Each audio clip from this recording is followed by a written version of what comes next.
Getting started. 12 minutes late, but we're doing good. Okay, so today, just to kind of give you guys an overview of today. Today is the buyer's brokerage agreement. We're gonna go over, first, we're gonna talk about the behind the scenes stuff. Okay, that's part one, then we'll take a short break. And then we're gonna go into, there's gonna be a pretend buyer. And we're gonna talk about what that case study kind of thing is and how it works, and then we're gonna actually go through it. And you're gonna see it. It's not gonna be a super challenging one.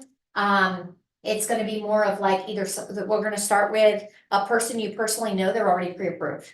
Okay, so how you, like, you're gonna bring them in, you're gonna come to the appointment, how you're gonna sit down with a friend, a neighbor, somebody you met at the ball field, and they already have their pre-approval, right?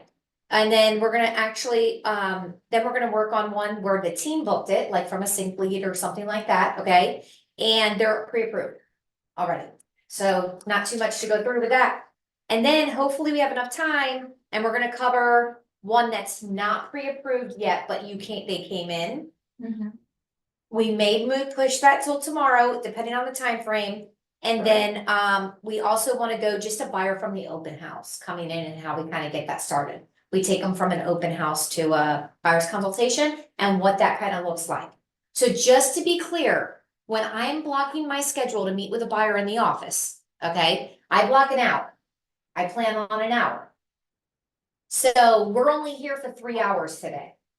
So to get through the flow chart and then do those three, we're gonna kind of run through it, and it shouldn't take a full hour because we're kind of role play, okay? So we can kind of get through it a little bit quicker. So today's case studies might take a half hour, 40 minutes, because I might shorten like the search, but if I was with the client, I'll go over what that would actually look like, right? Are you going to do it? Everything. And you're gonna walk this through? We're gonna walk through that in the beginning, Okay, so before we You're do just that. seeing the Did you get to flow. read through the chart Yeah. yet? Okay, so, Comments. so hold on one second, not now, this isn't commentable. Okay. Yes, thank you, Okay. but we can comment later. So this is the home buyer's guide, which I'm gonna pull up. Annie, can you email me the home buyer's guide from my email? Or actually, I can probably pull it. Okay, to get us started, it will be Natalia, just to be clear, just not on video right now, because we'll get to that. Okay, all right, and just so you know, like, the way that I present this and the way that I do it is a way. I'm showing you how you do it. You're going to take this and make it your own. You understand? So as long as you cover all the necessities, you make sure they're approved, you make sure, like, all the things that matter, you're gonna make this your own, because there's no two realtors that are exactly the same, and there's no right or wrong way to really do it. Mhm. It's just making sure you cover all the points and being extremely professional about it.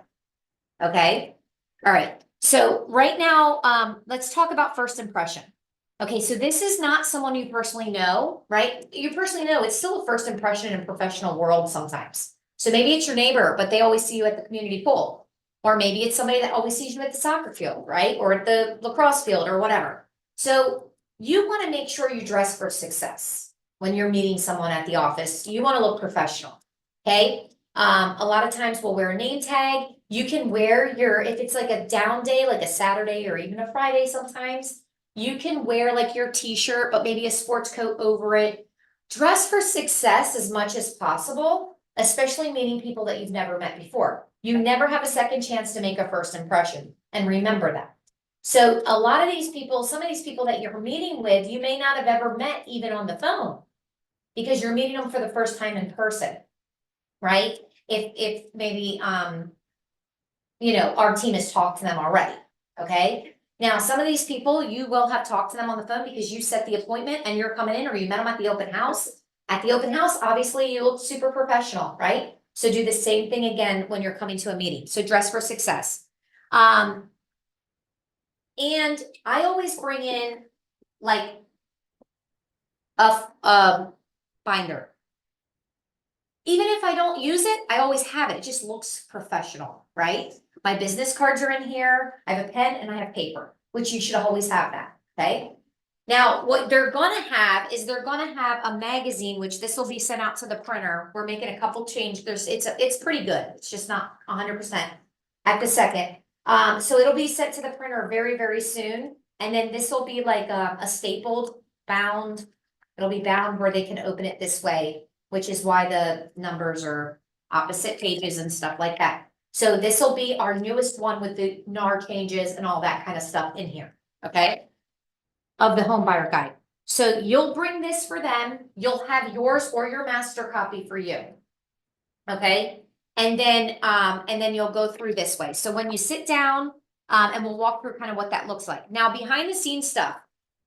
I have to show you how to use your Google Calendar and how you're gonna need to make sure. Do you guys know here's your Google Calendar?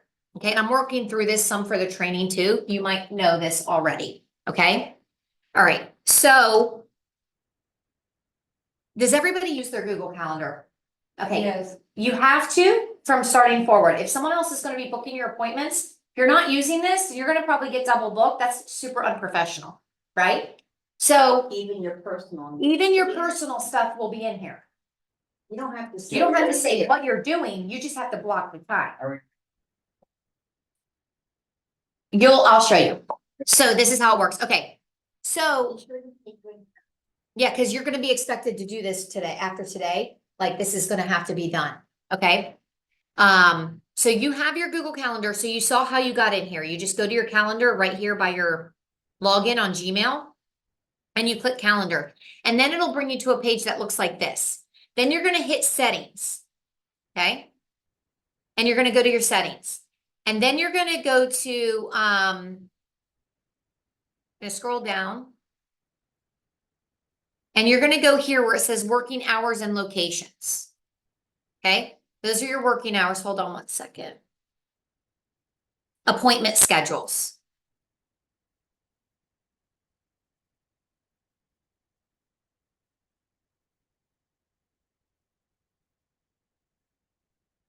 So do you see where it says appointment schedules? The preview of the new appointment schedules will be eventually replaced with appointment slots. So I went ahead and did appointment slots, okay? So you're gonna do, create your appointment schedule.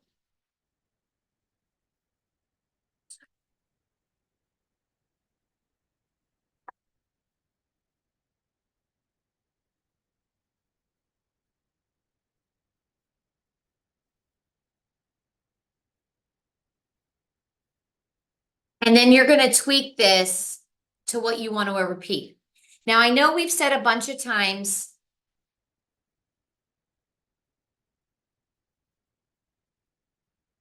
And you can change, do you see here where it says booked appointment settings, your buffer time, which is drive time to get to your appointment. Maximum bookings per day. Which if you only want to do 4 appointments a day, if we're on a roll and we're scheduling and you're scheduling your own appointments, you want to make sure you cap that, okay? So, and then you put a scheduling window here. Out for 60 days, you can go out. So do you have the link, Mom, that I sent you of mine? Let me see. Go into Maya's email, it'll be easier to find because I forwarded it. I don't have. Let me see.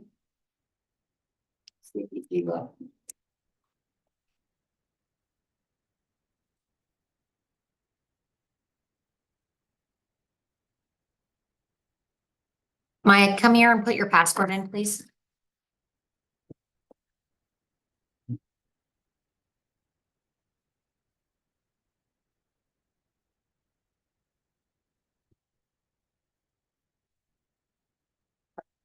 It's okay. It's the numbers are. Oh, wait, I don't, oh,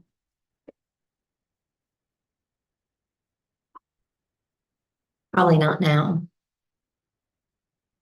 just in case. Okay, I think that was right. Okay, Yep. perfect. Thank you. Okay. All right. So this is what. Okay, so this is what the link will look like that should have. Okay, she'll have a link like this for each one of you. Okay.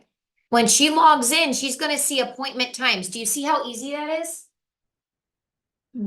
She's not gonna see your whole calendar. She's not gonna see your whole calendar. She's just gonna see what's available. Okay, got it. So depending on the times that are available, and they're 2-hour slots because that's the way I set it up. Right? So she's gonna see that, and they're 90-minute appointments because that's giving me a buffer time. Right? So 90-minute appointments. So here is my day. So do you notice, like, if I went to the 29th, I'm not available. She can't schedule me because I'm out of town. Right? So when she's looking for, and it says up here my name, so she knows who she's scheduling, and she's blocking based on your appointment times. So Okay. if you're not keeping your Google Calendar up to date and you, oh shoot, I had plans to go, or I'm in an open house on Saturday from 1 to 4. We don't control your Google Calendar except for appointments we're setting, and that's not including open houses. So the minute you commit to an open house and you know which one you're going to, you need to go in on your calendar and put yourself there. If you're gonna go to dinner with your husband or your wife, or with your kids to the movies or whatever, block your time out if it was a Wednesday night or a Saturday. If you're available all day Saturday, leave your Saturday wide open, because she's gonna go see the agent that has available time when she's booking, and the agent that kind of matches the personality type too, as we start getting more agents and stuff, okay? So between those That's what the things appointment that she's scheduling. Okay, so if you're not showing available, or if you're showing available, listen, it's 1, 2, 3 strikes, you're out of the old ball game. So if this is not up to date and you have to reschedule an appointment, they don't know who's coming 100% of the time. So what'll happen is if she gives you an appointment and you're like, oh shoot, I forgot, blah, blah, blah, blah, blah, and I wasn't available, okay, at that point, what's gonna happen is she's gonna give it to the next agent that is, and make sure that they're there at that time, because we've already talked to the client, they're expecting someone at that time. Okay, to be here. And then if that happens a couple of times, then we're gonna have a problem. So let's just not have that happen, because we wanna be able to give out leads in order. And it's so easy, when you do your calendar blocking and you know what you're doing, you just go in, like I do it on my regular calendar, my bold calendar. Yes. And I schedule my my month pretty much, but then every week I just go in and make sure it matches. If I set a doctor's appointment, I do it right in my Google Calendar. And then in the morning, when I wake up, if I want to look at my day, okay, I literally can just look at my day. I'm in settings right now. But like in the morning, like if I want to know what am I doing tomorrow, okay? It starts at 6 a.m. That's blocked. My workout time is blocked. My Zoom that I'm going to be on is blocked. I have my coaching call tomorrow at 8:30. Okay. So these times wouldn't show available in the appointment because I'm not available. Okay. But anything that's blank space, do you see this screen over here? Yeah. These are going to be showing as appointments that she can fill in the blanks. And that's what I'm telling her based on my thing that I'm available. Does that make sense? 100%. Okay. How did you do the whole block? With When the- you do with this- the- Okay, now with Google Calendar, you can also, you do this on their phone, it has an app, you know that, right? Like it has your app. And you can look at the week at a glance. So if you want to look at, right now we're looking at day. If you want to look at the week and you want to look at your week, you can look at it this way. I mean, however you want to look at it, there's like a bunch of ways. Now, what I do with my calendar, and this is up to you, do you see how on this side here, it talks about my personal time is pink? My on business stuff is yellow. If I'm blocking time not to take appointments because of what I'm supposed to be doing. And then so whenever I do it, I'm just setting an appointment with myself. Right? I add an appointment. I'm just putting it in the color because I choose to have color coordination. It makes my life easier. But also it tells me here. How you're distributing. Yes. So this is like my in the business time. Right now for tomorrow. So I'm like, shoot, I need to, my red time. I mean, this is today. My red time's a lot, and that's because I'm in a 4-hour class. It was a lot more. I only had a little bit of lead gen this morning, which I did. And then my personal time, okay, so this is kind of like what that looks like, but over time, you can literally take the month and say, oh crap, no wonder my numbers are down, too much pink.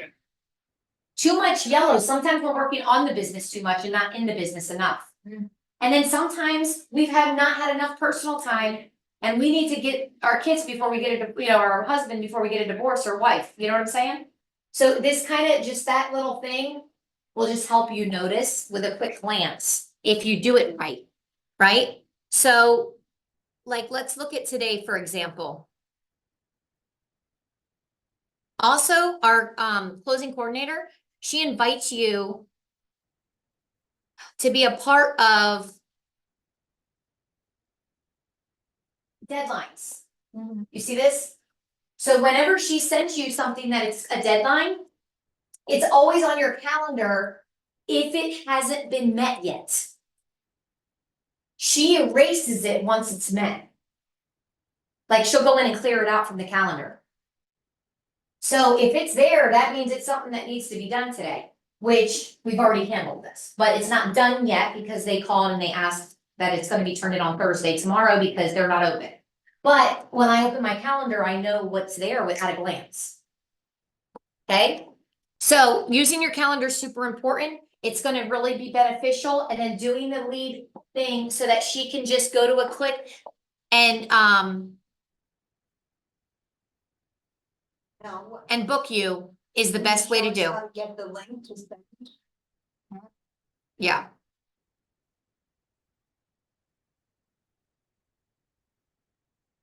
And then if you want to see what others see, like this is what she'll see. That was from behind the scenes, but this is what she'll see. See, Saturdays, I block all my time, just so you know, in the morning. Only on Saturday would I be available for appointments all day, right? I'm not available at all on Friday. I guess I'm already booked. Let me see. Yeah, my Friday's booked with 3 closings, actually. I have 3 closings on Friday. So that's why I have no available time on Friday. Training. Huh? And we have training. Yeah, Yeah. so I think we have 2 in Georgia and 1 in Florida closing. So, and then we have training in the afternoon. So she's not gonna book me when I'm in an appointment because it's already there. Is that clear? So you'll get a link. So I'm gonna show you how to get your link later. That's not for today, okay? To send to her. I will send you out a little, I'm gonna give you detailed instructions from Google on how to do this. Okay, and I'll email it out to you.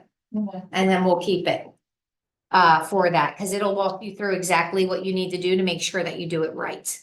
Just the same way that I did it when I did it. Okay, my instructions that I followed. Okay, so. All right.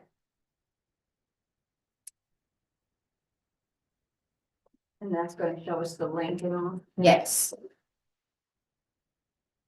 All right. So this is what we call our buyer intake form.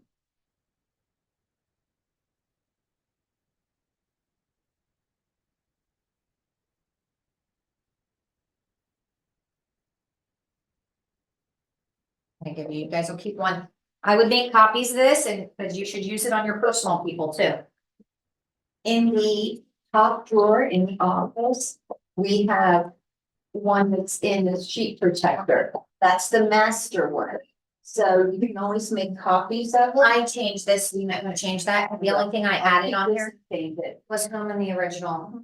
Home they originally inquired about. Okay. So this is basically, if it comes from the team lead, or if it doesn't, this is all the information on this. Let me open it up.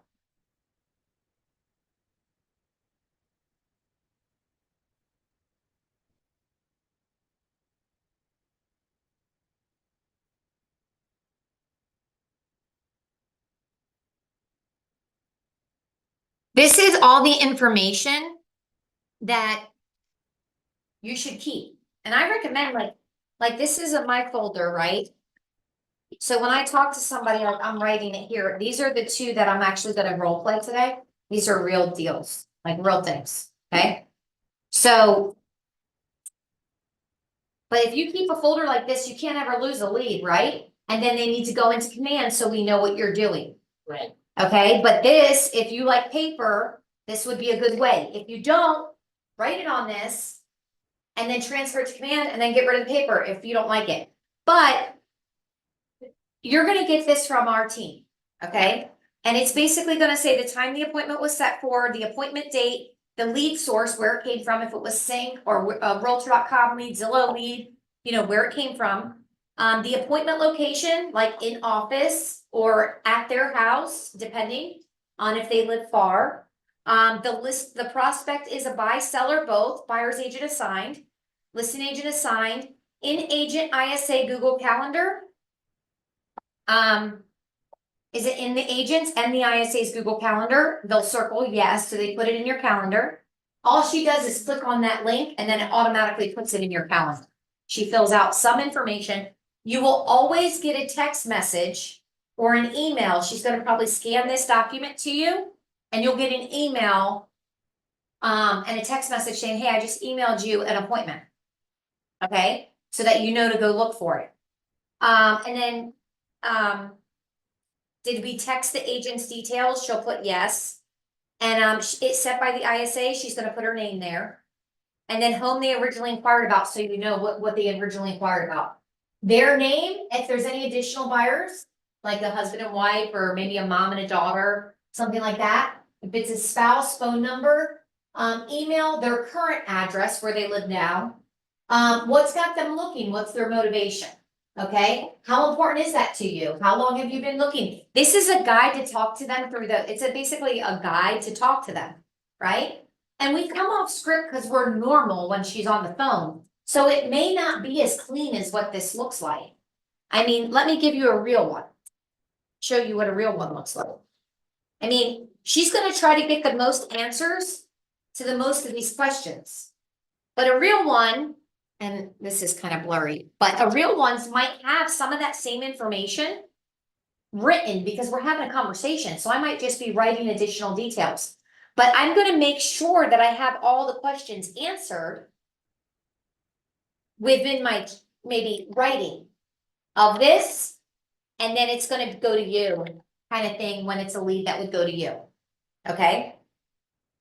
So what'll happen is, and we'll talk through this a little bit more when we get there. So you'll get it, you'll have a good idea of what they're looking for, what she's already found out. Okay? If they own their home, if they lease their home, and what their situation is. Now, majority of them are gonna try to be, if we're gonna try to find out eventually, like, what their pre-approval status is, and if they already have a pre-approval, if they don't, we're gonna get as much information. While Maya right now is newer, we're gonna, it may not be 100%, like if we have a lead to give out, we might have to still do some of the pre-approval part in the very beginning. But once she gets flowing and everything, she will pretty much have the majority of them at some point of an approval or close to, okay? And we'll go over that later today. So, is there any questions up till this far? Okay, so we talked about our first impressions, we talked about the dress, we talked about kind of like some materials that you'll bring with you. We talked about our Google Calendar and how the appointments get set up. We talked about what the information sheet will look like that you'll get, or if you set your own appointment, the information you should be making sure to have. Okay, so you might be the one filling this out, okay, for yourself. Now, if it's a lead that the ISA does, okay, if it's a lead that the ISA gives you, when you leave that appointment, you are expected to immediately, like within that day, get back to her immediately with the follow-up. Hey, this is what happened, we signed, because listen, she gets paid on your production. So if you're not converting leads, she's not gonna wanna give you the leads. Okay, so I want you to stay in touch with her with what's best for you personally. I mean, ideally, it's a text message or a call. Or an email. Yeah, I would, Because. yeah. Yeah. To read. So what she's gonna do is she's gonna keep a book very similar to this. And she's gonna keep this on command with the notes, okay? And she's gonna, once you leave that appointment, if it's not a signed BBA or listing kind of thing. And most of the listings, just so you know up front, if it's a listing right from the bat, or they gotta sell to buy, I'm probably gonna go on that appointment in the beginning. Once we get more going and stuff like that, or if you have your personal ones and stuff, you're gonna be able to do listings or whatever eventually through that, system. However, if she tells you they have to buy and you find out they have to sell, she doesn't get paid on that sell. Because I expect our ISAs to know that they have to sell and buy. You understand? Because we ask enough questions. We're not giving you leads that are barely talked to. The leads you're getting are gonna have been talked to and groomed and expecting the next step, whatever that next step is. Got it. That she tells you. But I'm also expecting you to follow up with her, because once, if it wasn't signed, if it's not a signed BBA, okay? She is going to follow up with them and get them back to where they need to be, as well as you're gonna follow up with them. She already has the first conversation over the phone and now they met you in person. So like, let's say, so you can follow up with them and so can she. And then if she gets them on the phone where they're ready to do something again, she's gonna call them and give them back to you again and say, hey, Tony, I just talked to, Sally, and she said, she's actually ready to go now. She got her husband on board and they're ready to come in and get started. She'll reset the appointment. We should be Okay. also in contact each other, so the buyer doesn't get a One- phone you're call like in the morning and then want me like half an hour later and what the. Yes. She just called me. like, 1 yeah. million. So We need here's to the be deal, aligned. yes, and so you're welcome to still follow up, obviously you have a relationship, they've met you in person, they've talked to her on the phone. Mhm. Here's the deal, in this market, we can't afford for leads to be lost, right? So if they took their time to meet with you, and it's just, they should be on a coach to market program, or they should be on something. But you can give it, my point is, you can give it back to the ISA and ask her to follow up Yeah. until they're ready again, and you be done with it. Got it. Or you can both follow up. If she doesn't hear from you, she's following up. If she hears from you that, hey, this is what's going on, like, she's not gonna lay loose on them until you tell her it's okay to. Got it. Like, if you say, no, I'm working them actively, and maybe they just didn't sign today, but I'm gonna continue, she's gonna write a note, and is how you told me. So she's gonna follow up with you in 2 days or 3 days and say, hey, what's going on with Sally? You know what I'm saying? Because she wants to make sure that you're not forgetting about Sally. And Sally's going to find another realtor, That's great. okay? All right, so, and then as long as you're keeping her up to date, she won't call, but she just wants to but if you don't keep her up to date, she's not gonna know you talk. So every time we have an update, we have to update it in command and we have to let her know. So she knows like, Yeah, okay, got it. So every time we talk to the buyer, we just. I think it send her would an be email super easy. You put it in command, And copy paste an copy, email. paste it in Yeah. an email, just so it's on her front, and then if I were you, I would just make sure it's in command. Trust me when I tell you, just make sure it's in command. Because sometimes agents get busy. I'm an agent, I know, we get busy. We wanted them to do it just right, but sometimes it might not be. So then you would copy and paste your email into command for them and say Natalia said blah, blah, blah. Okay, so, but ideally, they're putting it in command. That's what really needs to happen, okay? Because then all the tracking is there and that we're clear. All right, is there any questions in regards to that? Okay, and if that system needs to tweak a little bit, we'll tweak it. It's not the end of the world, but right now, that's the system and that's what we're rolling with to get this going, okay? All right, so let's go through this real quick. The home buyer's guide. Okay, so the home buyer's guide is going to.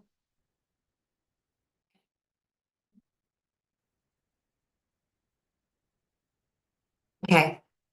So the home buyer's guide is going to let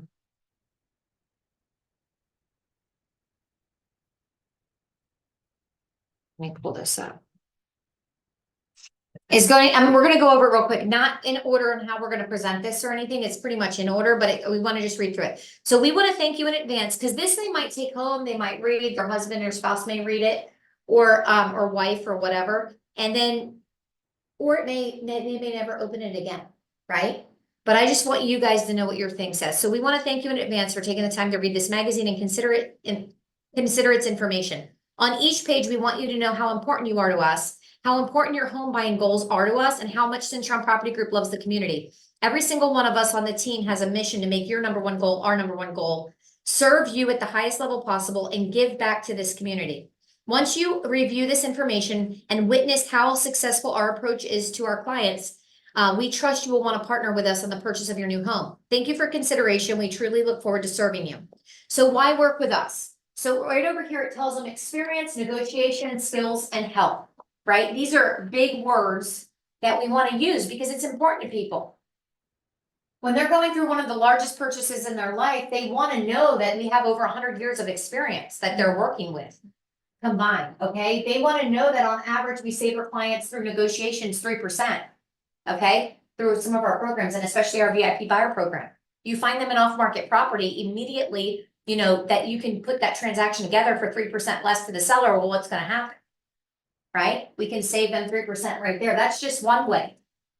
98% of our skills, basically on average, okay, 98% our skills allow buyers to beat the competition 98% of the time. Very rarely do our agents or do we not win on multiple offer situations. Okay? And then we've done over 1,497 transactions. Now, when you scan this, which we will, not right now, that's gonna be a video, we're gonna watch this later because it comes up again, of me, the team leader, welcoming them. Okay? We're not gonna necessarily. Did you guys scan it already? No. Okay, I was trying to get the YouTube link.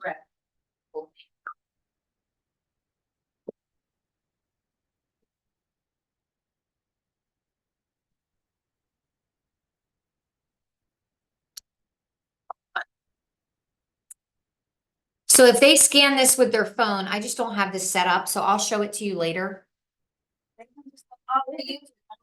No. No, I want it for up here, yeah, but it's that, we'll talk about it later when we do it in the thing, okay? So. Then the next page talks about, this is like their, what we call. The POCO, preview of coming attractions, okay? So. Coming attractions, so it's just, you always should have that. People should always know what to expect. Exactly. So this is just an overview of what we're gonna cover today, okay? So it's the home buyer strategy session, so we wanna discover, and I will talk them through this, I'm not gonna read it when my client's here, but I'm gonna read it right now because I want you to have read it, so that you know what you're reading, got it? Okay, discovery of your goals and desires. Identify your reason for moving, understand your motivation and goals. Needs versus want analysis. Determine what you must have versus nice to have in a home. Overview of the buying process. We're going to talk today about what the buying process looks like, and have a current market education, give you current market education and review. We're going to provide insights in the current real estate trends, and we're going to set expectations and how they can affect you. We're going to go over a preferred lender match if you're not already pre-approved, and we're going to make a decision. Now, I'm going to tweak when I talk to them based on what I know. If I know they're pre-approved, I'm going to say, we know, and when we're talking through this. But this is a magazine that they might be reading, okay? So we're going to go over questions that help you match with your preferred lender that best work for you. We're going to make the decision to buy or not, because we may decide not to buy. We're going to introduce the team and the unique services we have, and we're going to go over the paperwork and the next steps. We're going to then arrange financing if needed. We're going to secure mortgage and pre-approval. A fully underwritten approval is as good as cash. And we're going to go over the do's and don'ts during the loan process and start looking at homes that meet your criteria. Fair enough? Yeah, good. Sounds good. I wouldn't really read it like that with a client here. I'm literally, No, like, I'm of telling you, course not. but I would say fair enough, but so just naturally, it like comes out of my mouth. Identify your reason for moving. So then we're gonna talk about, okay, so our core value is to make your number one goal our number one goal. To do that, we need to understand your reason for moving and distinguish your needs from your wants and help us tailor our search to your unique situation and preferences. Reasons for moving. Your motivation for moving can influence your home search. Common reasons include first home, job relocation, family growth, downsizing, lifestyle change, financial consideration. Never in our meetings will we ever read this. To be Well, I mean, You're clear, gonna have your LP mama and. you're discuss it. gonna discuss it. But this is a magazine that they're gonna take home. Like I said, I know I said this 3 times, but I want to reiterate. Please don't get into a buyer's consultation and start reading this. You're gonna flow with this. Does that make sense? Okay. Needs versus wants analysis, differentiating between the needs and wants and help focus our search on essentials features while considering desirable ones. Like things I have to have versus things I would love to have, okay?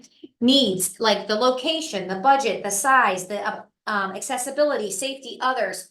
Prioritizing what matters most, their wants. What are some luxury features that you might want? I would love a swimming pool, but I know I might not get it. You know, I would really love to have 5 acres, but I'll settle for 2. You know, all these luxury things. I would love to be in a social community, but it's not the end of the world. I would love this, but it's not. Okay, so these are the items we're getting. What would be your top 3 things that matter most? And that's that triangle, right? What's the most important things to you? Oh, the school district. We cannot not live in that school district. My son or daughter is not changing schools. Perfect. We know that's a non-negotiable at this point, right? So we're going over and we're wanting to know what are your top 3. Then if you were with them, you may write in what their top 3 are because that's what they've told us. And Yeah. these may change over time, but at least they know, okay, so you're saying, okay, so you're telling me your must-haves, these are the most important things. If you had to narrow it down to 3 things. Yes. Okay. Now I'm gonna read through this for the sake of reading through it. You're gonna see when I role play it, how I would roll through this with a buyer, but for right now, we're gonna read through it, okay? Hire a strong CPG agent. Consult with us to evaluate your needs, goals, and budget. Review the documents and select the representation you desire from us to enable us to represent you in the home buying process. Get pre-approved, call your lender or one of our lenders to select the best fit for you, your financial needs. Fill out the loan application. The lender will pre-approve an interest rate and your buying power. Finding your home, tour homes, keep notes on impressions, select one or more you may want to buy. Review all available disclosures and documents on each home with CPG advisor. Which are like seller's disclosures, community disclosures. Okay, review comparables and strategies with CPG advisor to determine your offer strategy. And then go over terms to make the offer. So basically, we're gonna tour homes, we're gonna look at them on the MLS, we're gonna look them out there. And then when you find your home, because this is all under finding your home, now we're gonna talk about strategy and we're gonna talk about making an offer and what that looks like. And we'll go over the paperwork with that when it comes time. Sound good? Good, fair enough. All right. Negotiate the contract. CPG agent will consult with the listing agent. Gather details. Status, what's important to the seller. Now, really, you guys have probably done this under finding your home, but it's part of the negotiation, right? So they understand what we're doing, because before you tell them what to offer, you're talking. So refresh the CMA, write the offer, deliver the offer, and negotiate the offer to the best terms possible and execute in writing and advance to the next phase. Then we go under contract, and you'll see at the time it says due diligence period. I'll explain what that means later. Due diligence period and timelines begin. Within the consultation, I will talk about what this all is and means, and I will touch on that, which is why I block out an hour. Okay, I'm gonna explain what a due diligence period is if it's a first-time home buyer. Now, if they've bought 16 homes, which I'll know that based on the information that we've already gathered and the information I'm gonna find out from them by this point. I know by this point their history. So based on who they are as an individual, I'm going to tweak the way I present this present this guide based on that. They're a first-time home buyer. I'm gonna explain to them what a due diligence period is right here. So you're gonna have a period in the contract where it's kind of like your get out of jail free card, right? So we go in, we do inspections on this house, and if there's anything, even anything, it doesn't matter, even if you just decide this is not the house for me, for you, during that period, you can back out of this and get your money back. Sound good? So during this time, we do all our inspections, and I'll explain to them what it is, okay? So, we order your home inspections, we make the earnest money deposit, and we secure mortgage with lender. And then we go under the home inspection, which is the general inspection, includes the roof, the plumbing, the electrical, and this kind of walks them through what the inspection process looks like, okay? And then the negotiation, so additional inspections are things like termites, wildlife, radon, sewer, septic, pool. Supplemental based on your inspector's findings, like if they find mold, you may want to later do mold. And then your advisor will attend inspections with you and review any defects with the inspector, okay? Negotiate inspection issues. Review key findings with your real estate advisor. Obtain contractor repair estimates if desired. Submit repair requests to the seller or request money in lieu of repairs. We're gonna finish negotiating repairs and allowances. We're gonna execute amendments to address concerns. We're gonna do the due diligence period ends. The buyer can no longer terminate for any reason without penalty. Only if other contingencies are in effect or active, such as your finance or appraisal. Okay, so you're giving that.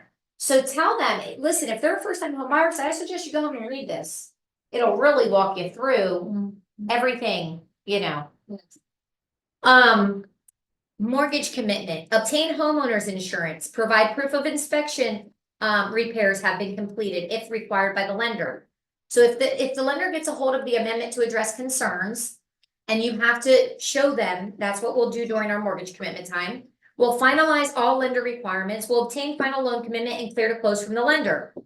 Pre-closing, we'll make sure all repairs, if any, were complete and re-inspected. We'll review paid receipts from completed inspection repairs. We'll set up the utilities, you'll set up the utilities, re-inspect anything that needs to be re-inspected, gas, water, electric, garbage, TV, internet, phone, for the closing date. Book your moving company, submit change of address to the UPS and other services, review the Alta statement with your closing concierge and lender, wire your down payment and closing costs to have it to the attorney 24 hours before closing. Closing time, walk through day of your closing with your real estate advisor. Attend closing in person. If not possible, CPG will arrange lender and attorney title company to approve alternative options. Receive keys and documents, manuals, and celebrate the move-in. Home ownership, ask us for recommendations for anything you need. Stay in touch and tell your friends about us. What to expect when writing an offer. Here's some things to consider to ensure you get your offer accepted. Is it priced right for the market? What is the buyer's activity? Are there offers on the home? What other homes are for sale in the neighborhood? What has sold recently in the area? How long has it been on the market? What is the seller's motivation? Are they price driven, or are there other terms that are important to them, such as a post-occupancy, temporary occupancy? How long of an escrow are they looking for? Like how long to close? Do you need concessions for closing costs? Closing costs such as titles, fees, and lender fees are usually between 1% and 3% of the sales price.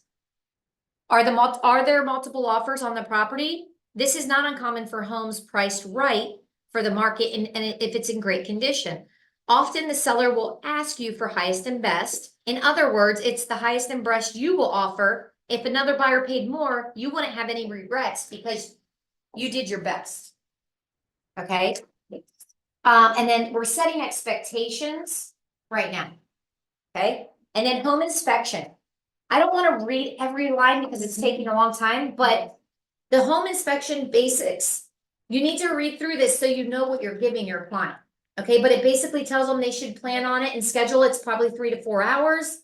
Treat it like an educational day. We're not freaking out about the inspection because really you're getting to know the inner workings of your house. A lot of times the inspectors, this is where the water main is, like all the things. But Okay, from my understanding, yeah. Okay, so try to become well caffeinated. And the inspector will look for issues within the home that are defective or not up to code or hazardous of nature. We'll also highlight any potential issues in addition to pointing out any mechanicals that are near the end of their life expectancies. The inspectors are generalized inspectors who know a little bit about a lot of things. Once the inspection concludes, you and your agent will have to huddle up and the inspector determine what's your most significant concerns are. Once you are certain that the inspection items need further investigation, your agent will help obtain estimates for repairs, specialists, and please do not hesitate to ask your agent and the inspector of any questions along the way. Your home inspection will include all of those things and additional inspections available. Upfront closing costs. Now, this is going to break down for them to give them an idea of what their closing costs will look like. Okay, and this is Florida and Georgia. Okay, so having said that, when you're reviewing through, sorry, I'm not moving this. Give me 1 second.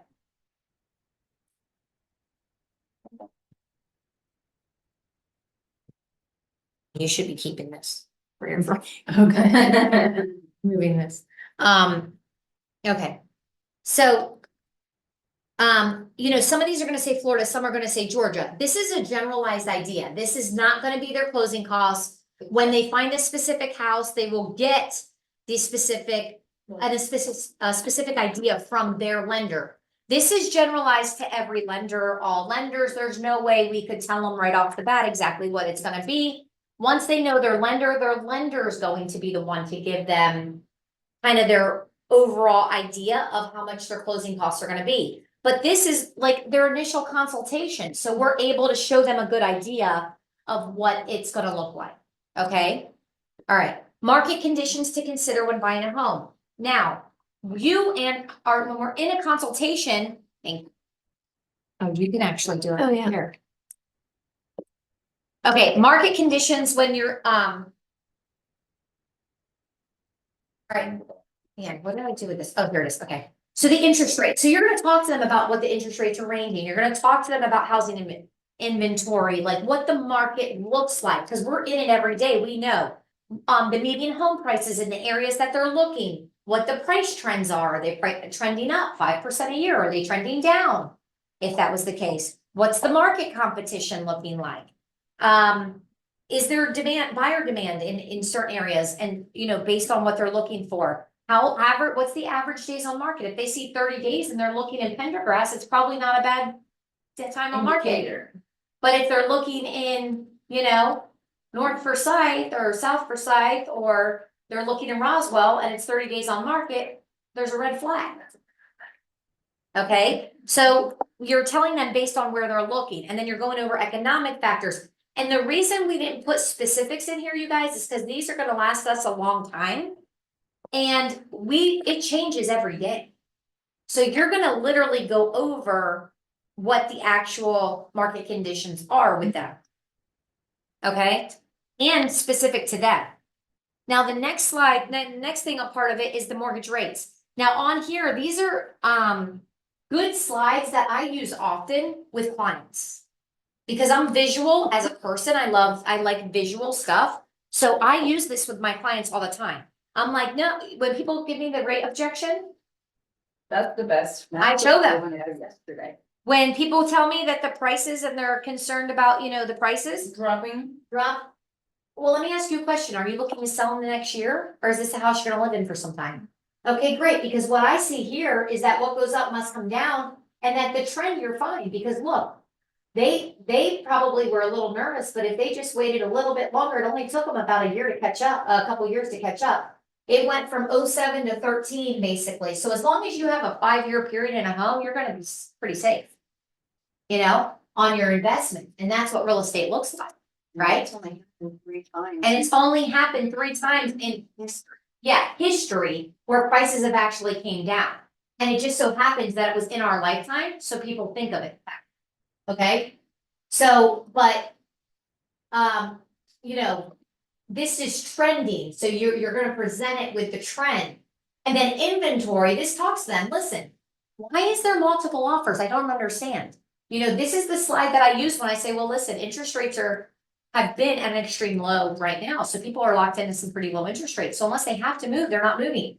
With an inventory level below 6 months supply, we're gonna see multiple offers, we're gonna see it. Because this is a normal market, and right now, as of now, we're gonna get updated slides, you know, after 2024 for 2024, we're not gonna get them until 25 for this. So this is the most current slide you're gonna have until 25. But basically, as you can see, but you'll give them the hyper local, because remember, this is national. And ours is still trending right around 3 months, if you talk about the coming location and everything. Okay, Out the area that they're looking yes, for, definitely. out of the info.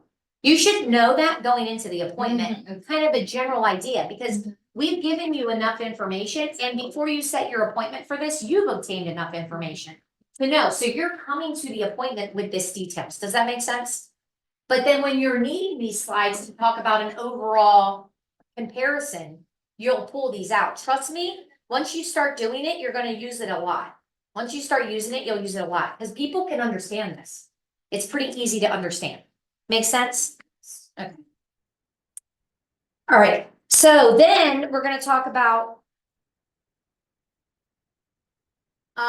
key factors to explore in finding the right lender. Now, if they're already pre-approved, you know, you can touch on this, talk to them about how they found their lender and, you know, all that kind of stuff. Only if you feel like if they're with like a credit union or something, like at some times you might want to talk to them. We might readdress, you know, you might want to discover some options, but these are some key factors to explore in finding the right lender. Your credit history, your credit score, like, and I have a cheat sheet for you guys that I'm gonna go, actually, let me give it to you now. That isn't the cheat sheet, that's the same thing. Oh, why don't you? No, I didn't read it. I told you it's That's not what you were talking about. no, it's the questions that we took out of the. Yeah, the questions that we took out, we need to get to them. Because we have a form, you guys, with questions, all the questions on how to come out with what you should be asking to explore to make sure they're with the right lender. That's that question sheet. I can go through. You have it with you? We deleted it out of there. Anyway, that's another story. We'll get it maybe on the first break. Okay, so, but you're gonna have we'll have like a sheet like this, okay? It looks like this. And this is gonna be like questions you can go over with the client. It's not in their book because, We're It's trying a to flow get sheet. come up. but remember how you had mentioned like, well, that's the lender's job to figure it. But what your job is as an advisor, your job is to make sure they're with the right people. Because if they have a low score, they can't go to some lenders. And if they have, you know, certain situations, they need to be partnered with a person that's gonna be best suited to help them. And while we have preferred lenders that we can use in a general overall basis, absolutely, we ultimately wanna do what's right for that client. And so if we know that based on their situation, the only way you know that is by asking questions. And by this point of the conversation, they're extremely happy and open to talking to you about it, okay? Now, if they're already approved, you'll see how I go through that and what I say. Is now the right time for you to buy a home? So now we've done your research, we've talked about the market, and this is where you'll kind of conclude with them. Why choose us? Okay, so I've kind of given you some details. I've talked to you about what the process is gonna look like. We've gone over all that. We've looked at the research. We just want to really make sure you understand that representation is key to your success. So this is why choose us. So we aren't just a real estate agent or realtor, we are real estate advisors. To become an advisor, you must first be a licensed real estate agent, then you can obtain realtor status. You obtain realtor status by what? Joining the board of realtors, okay? So some agents are not, I'm just throwing this out there because you may not realize this, not all real estate agents are realtors. You understand that, right? There's 2 R's in the page, let's bring it. Yes. Just, Okay, cosmetic name. yes. But, not all realtors are, not all real estate agents are realtors, okay? But not all realtors are real estate advisors either. So, after numerous training and experience, then you can become a real estate advisor. Real estate advisors not only know about the real estate market, trends, and process of buying a home, but they also take into account your personal situation and advise you based on your individual circumstance. They discover, like really an advisor is someone like a financial advisor. A financial advisor can give overall information of things, but they're gonna get into your personal information and they're gonna give you a personalized plan. That's what a financial advisor does, right? Based on your situation, where you are now, where you wanna go, what your life looks like. That's exactly what a real estate advisor does. Is that clear? Like, do you guys understand the difference? Okay? So you have to have experience, you have to know the questions to ask. You have to know all that stuff in order to be able to give them good advice. You have to know like 1031 exchange. You don't have to know how to do it or what it is. You just have to know that it's out there, that if you're an investor, you need to be aware of it, things like that. So it's expert guidance that will help you navigate the home buying process and this market with ease. Tailored support, customized strategies to meet your specific needs, and negotiating power. As skilled negotiators, we ensure you get the best possible deal. Now, this is where you want to introduce them to the team leader, and this is where they'll click on the link and they'll get to watch that video, which we'll do in a little bit, okay? So this is the same QR code from the beginning? Yes. The same from the beginning, and I welcome them and I tell them they're in the right place and I give them lots of good, valuable information, okay? So, and then this is the circle of trust, okay? And really what it boils down to is people want to work with people that they trust, and we want to work with people that we trust. So it's a relationship if we choose to work together, okay? And what we're gonna agree to is empathy, understanding and caring, and it's all about them and their needs, right?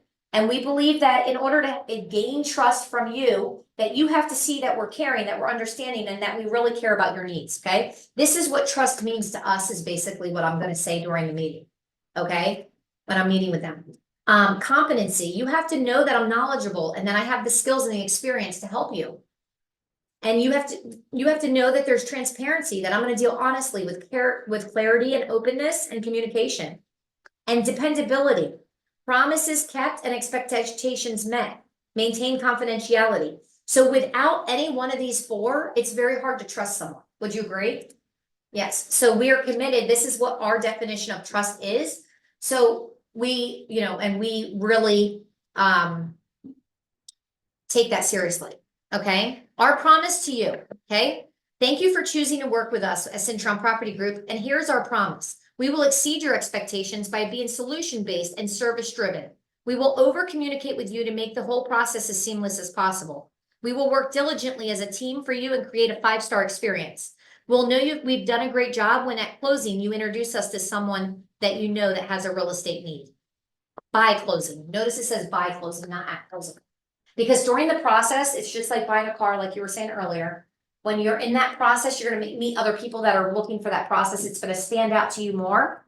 And so ask for the referrals right up front. Like, tell them, like, hey, we want to gain business from you. I say that all the time. I'm like, listen, I'm not a one transaction person. Like, I'm hoping that you're gonna build a relationship where you want to refer me more people.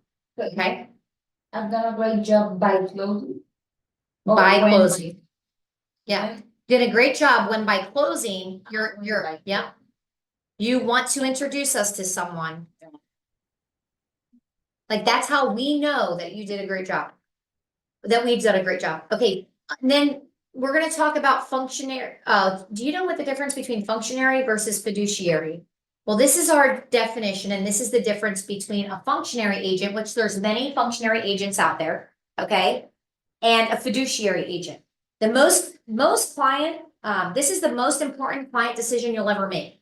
So if you don't, basically, we can agree to work in a functionary life, right? Or we can agree to work in fiduciary life. Either one of them are acceptable, but there's a difference between the two. And ultimately, at the end of the day, they'll decide which one they like better, right? So a functionary is someone who simply does tasks for the client. A fiduciary is one who not only does tasks of the job, but also a high trust relationship with their client. They feel totally responsible for the outcome. They put their client's interest above their own, and they treat all clients' information as confidential. The difference between functionary and fiduciary is one functionary, a shallow relationship. It assumes the least responsibility. It reports data and information. It reacts to requests. It focuses on tasks. It tells and sells. It's replaceable and minimally paid. Okay, so like discount brokers, they're gonna work in a functionary way, right? Like, that's just how they work.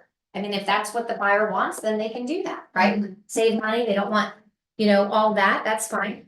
But if it's fiduciary, it's a deep relationship. It accepts the most responsibility. It interprets and advises on data and information. It anticipates your needs. It focuses on outcomes. It educates and guides, and it's irreplaceable and highly paid. Okay? Finding your new home. Active team, Cintron Property Group. This goes over our VIP, thank you. It goes over our VIP buyer program and, on market.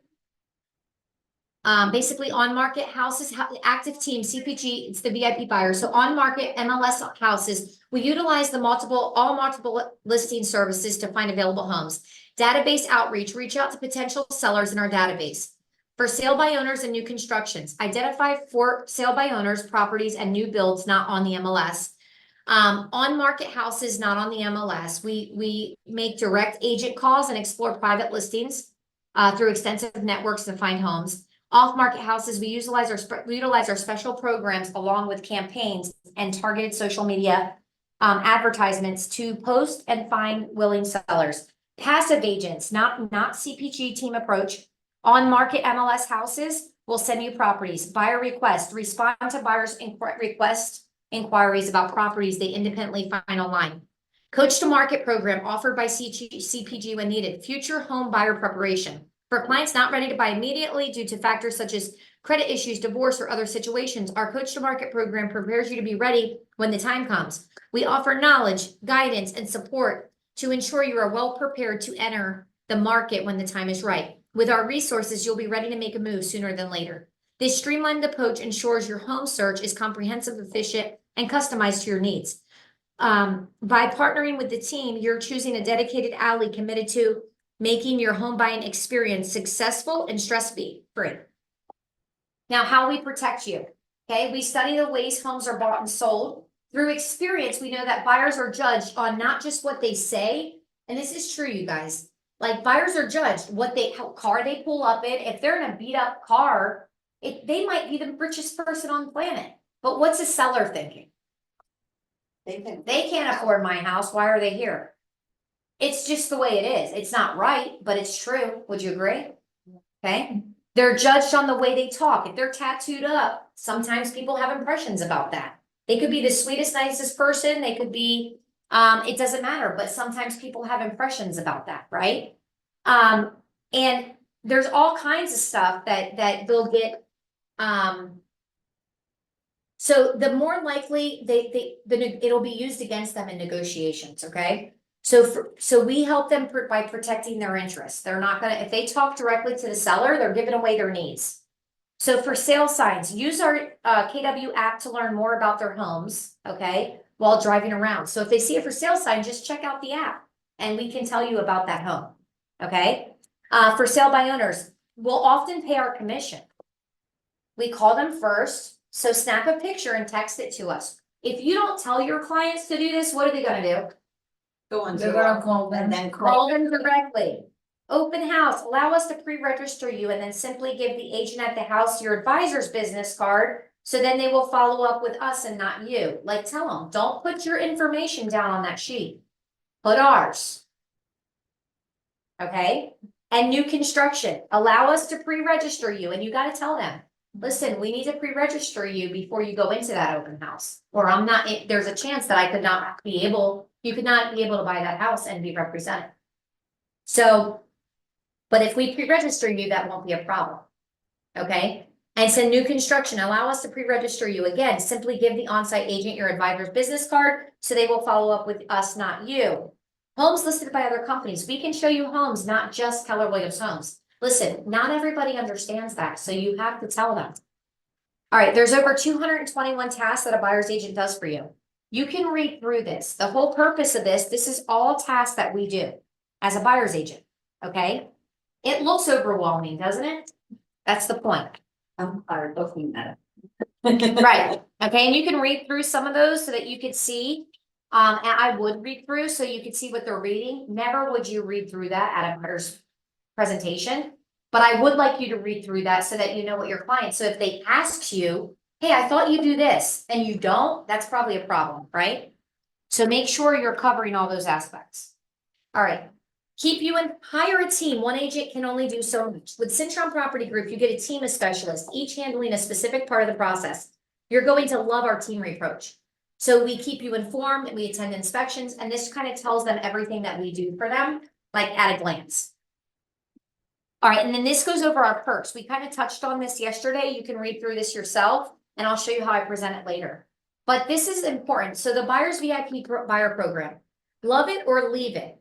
For any reason you need to sell the home you bought with us, the first 12 months, we will sell it for you for free. This does not apply to corporate relocation. We suggest you offer the buyer's agent commission, compensation, suggested 3%, but Cintron Property Group will not charge you on the listing compensation. Advantage 2, raving fans. You will be a lifetime membership. Now, the reason I say the love it or leave it is because I don't want people scared to make a decision, okay? If they move into a house and they absolutely hate it, we're gonna sell it. We can't promise them great results. Obviously, if they sell it too soon, depending on what the market's doing, right? We're not over promising them, but we're telling them that we'll help them sell it. And we won't charge them because we sold it to them. Raving Fans Club. You'll have a lifetime membership to our Raving Fans Club with the benefits such as invites to some of our fantastic events throughout the year, a couple of pop-by gifts spontaneously throughout the year, access to our vendors when needs arise, and invite to some networking events if they want to, right? Cancellation guarantee. If for any reason you're not happy with us, you can cancel your agency agreement at any time with nothing owed and no penalties. You're locked in and we work hard to earn your business every day. This is taking the fear away. Why wouldn't they sign, right? So off-market home finding strategy. Low inventory can be a buyer's biggest challenge to today's market. Instead of just waiting for homes to come on the market, we use our off-market strategy that puts you in front of homes as soon as they list and in front of homes before they even list. Distressed seller program. We give you access to motivated sellers who are looking to sell their home below market value, foreclosures, short sales, absentee owners, and vacant homes. HUD, we put them in front of you, the best deals on the market. Now, you know, in PropStream, you can find them. And then also I hope everybody has that app, but Zone and all the foreclosure app, I hope you guys all have that. But those are all the foreclosures that are out there right now. I look at it every day. Looking for deals. Now, all the foreclosures. So, Zone, XOME is the one I go on every day. Yeah, and then those are all, but there's multiple websites like auction.com, like all of those sites have foreclosures. And then also VIP, your PropStream, when you're looking, that's off market. It tells you if there's any delinquency. So even before they hit those apps, PropStream will know sooner. Okay. Custom loan programs. We assist fast pre-approvals and the best financing for your individual situation with the best interest rates and giving you advantage when making offers that allow you to compete with cash. Strategic negotiation advantage. Our full-time agents are trained experts in negotiations. We will provide you comparable sold properties and evaluate the market value to ensure you have best possible negotiation advantage. We have the best strategy for obtaining the best possible terms, price, and closing costs for you. Okay. Team versus one. Hiring Cintron Property Group means you hire a team of specialists. We found the details get overlooked when one agent is doing the job of several people. From showing homes to listing homes to finding homes to marketing to attending inspections and closing, it's impossible to be excellent. The agent you hire is only responsible for finding your home and getting you to closing. Right? Because everybody else takes care of the rest when you're in the team approach. We will fight for our commission to be paid by the seller. You will always be made aware when looking at a home to buy with what the cooperative compensation being offered to the seller to best negotiate the terms with the seller. If the seller agrees to pay the compensation, the full commission, I'm gonna need to change that word to compensation.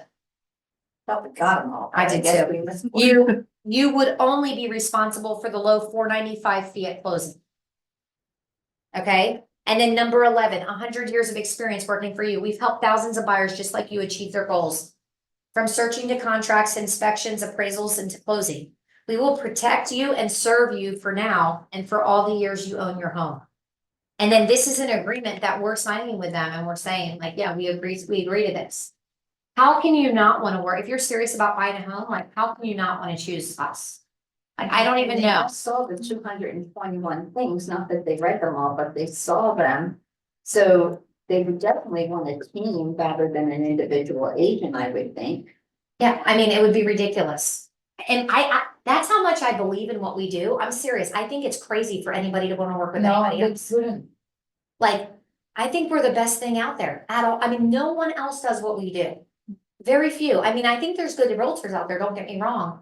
But I'm extremely confident, as should you be, in what we do.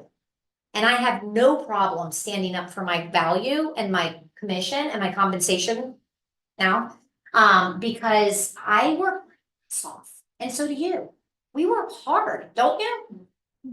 And we deserve what we get because we're helping people, but at the same time, we earn it.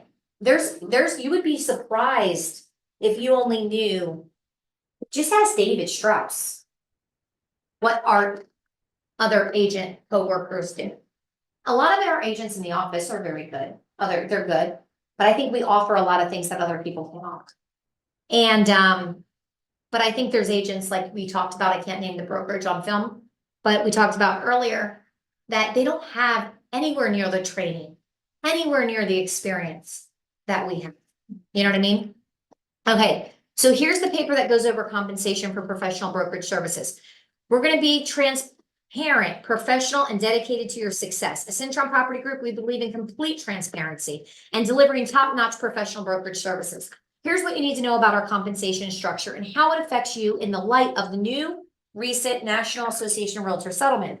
Our fees, compensation 3% of the purchase price. Yes, we can put that in here. All buyers, we're charging them 3%, right? That's our compensation. Is it negotiable? Everything's negotiable, but that's what we charge. It's negotiable, don't work with us, right? Transaction fee, $4.95. What you need to know about the NAR settlement. The recent NAR settlement has brought some changes in compensation and how it's handled. Here's how it'll impact you. Seller paid compensation. Traditionally, okay, the seller paid the buyer's brokerage compensation. However, some sellers might now choose not to offer it up front. Since this settlement, they might choose not to offer it up front.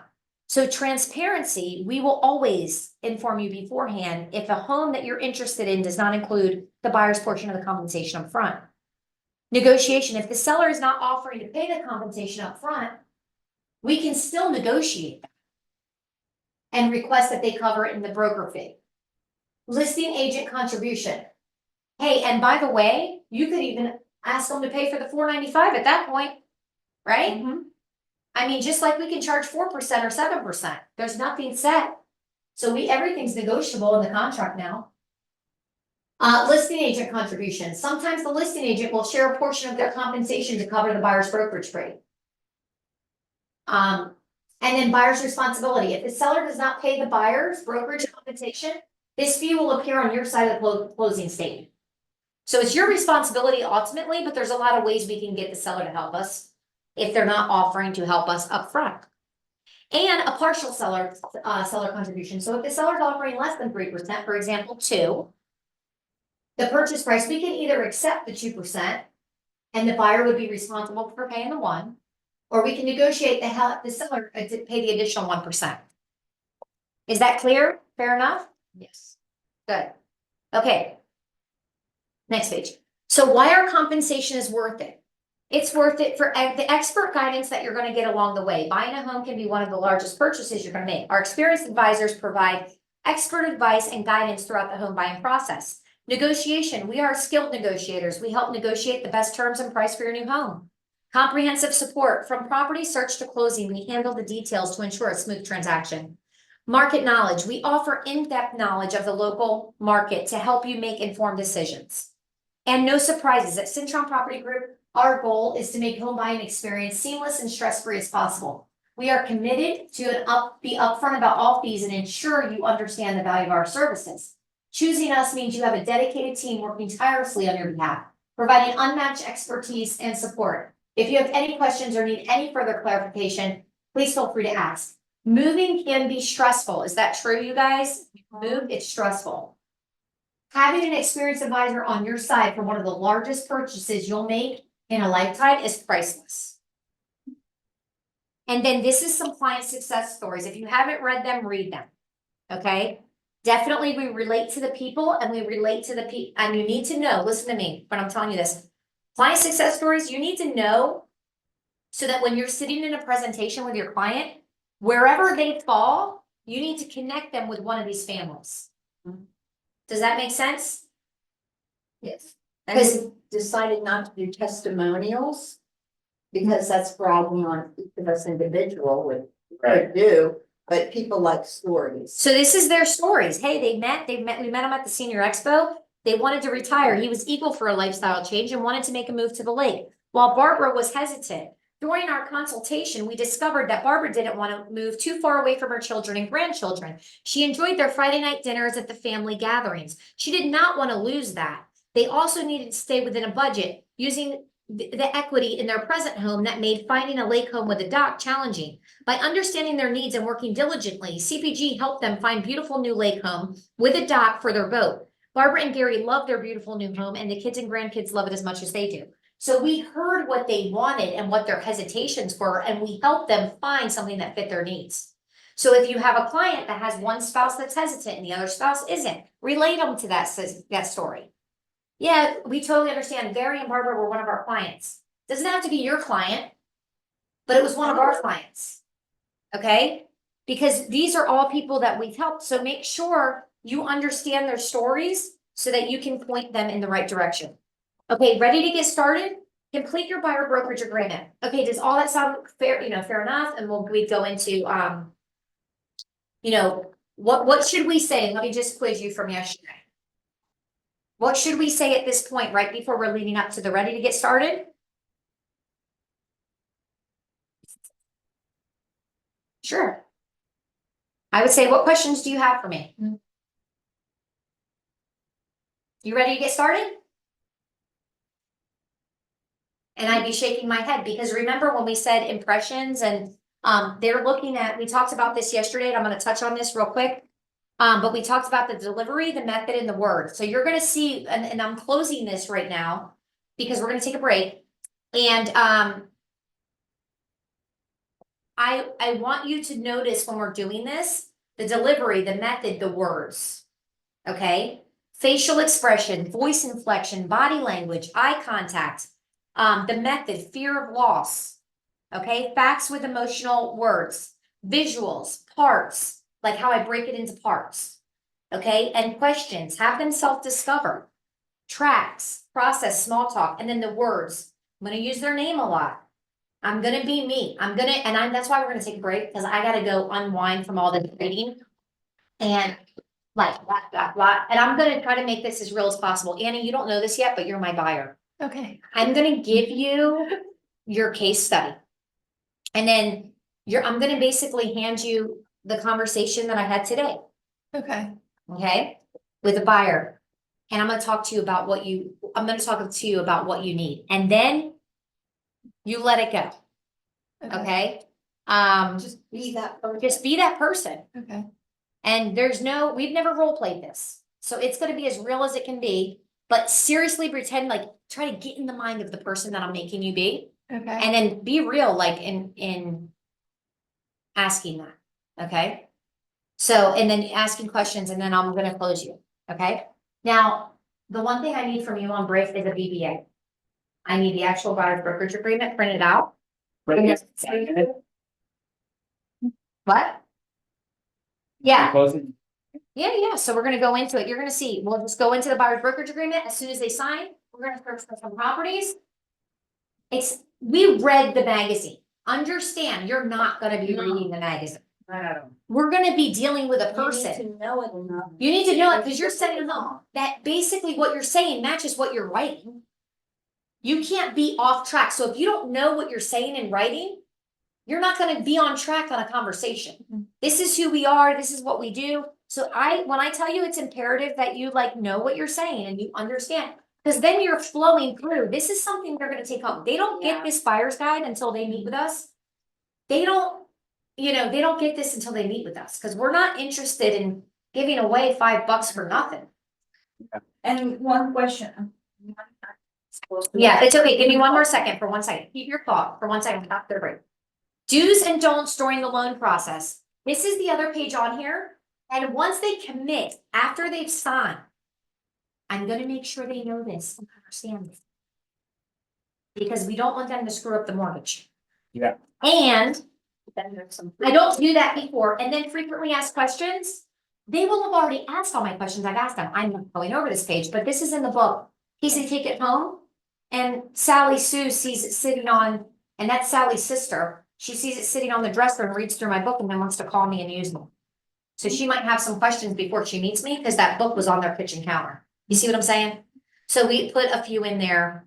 Plus if they didn't make a decision, they may go home and review this if you didn't get to close them that day. We're gonna role play on a person that wouldn't be ready to sign that document also. Tomorrow. Tomorrow's the advanced version. Well, Friday. Friday. Never do much the easy close frame, Yeah. Yeah, or okay. not necessarily. So let me just go over this real quick, because I wanna make sure you have this. This is the last thing we're doing before break, and then we're role play for the rest of the afternoon. Okay? Thank you, Mom, for getting this. I appreciate you. Sorry, I thought you knew. I thought you read my mind. SDBA or This is, you'll see how I use this and when I use this. Yeah, yeah. you'll see in the role play, like how it plays, and it's always gonna be different. But these are questions, let me explain this to you. This is in your book only. This is your master copy. Nobody gets this. This is your cheat sheet. Okay, so remember, you're like, I let the lender handle, at one point, it was like, I let the lender handle that, but I said, but how do you know which lender to pair them with? And then sometimes you're like, well, I always give to this one lender. I'm just role playing like a mindset of a realtor, okay? And I'm like, how do you do business doing it? Like, I don't even understand. You miss so much business. You miss so much business doing them because you have people that can't get approved from that one lender. Like, that's bottling yourself. That's crazy. So I have never been, that's not how I do business, basically. How I do business is I do it to the person. And that's why I grew a team, because I think the way that we do business, and obviously I'm biased, right? But I think the way we do business is better, like no other. Like, I genuinely care about my people to the point where I want to know what their goals are so seriously that I want to know, and I want to make sure. I don't want to just pair them because this is my buddy. I love my lender partners. I love all of them, but I want to make sure that that person is getting the right connection with the right person based on their needs. Does that make sense? Now, at the end of the day, it's your decision. You're the buyer. If you want to go to your bank, Regions Bank, I had that happen to me today. He really wants to check with his lender. Absolutely. Just know we have other options and blah, blah, blah. And I haven't gotten them in an in-person meeting yet. Because that was still over the phone. When you're not losing a deal over the phone, over a lender. Okay? I'd rather them go get pre-approved. I don't care if he's pre-approved from Bank of America or credit union, and they're not my favorite. So, if he's pre-approved, come in and meet with me. That's perfect. Awesome. You already got that check. That's done. Now, once I've built a relationship with him, I might decide he might have a better fit with a different lender, or I've talked to his lender and I like his lender and his lender's fantastic, and they changed my mind about that company.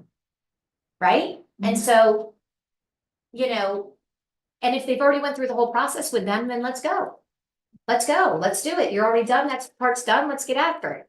So my point is this is what you're going to use when you need to use it. You don't always need to use it.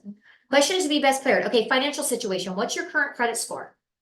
Okay. What is your annual income and employment status? I wish I would have this today. I didn't. I left it on my desk.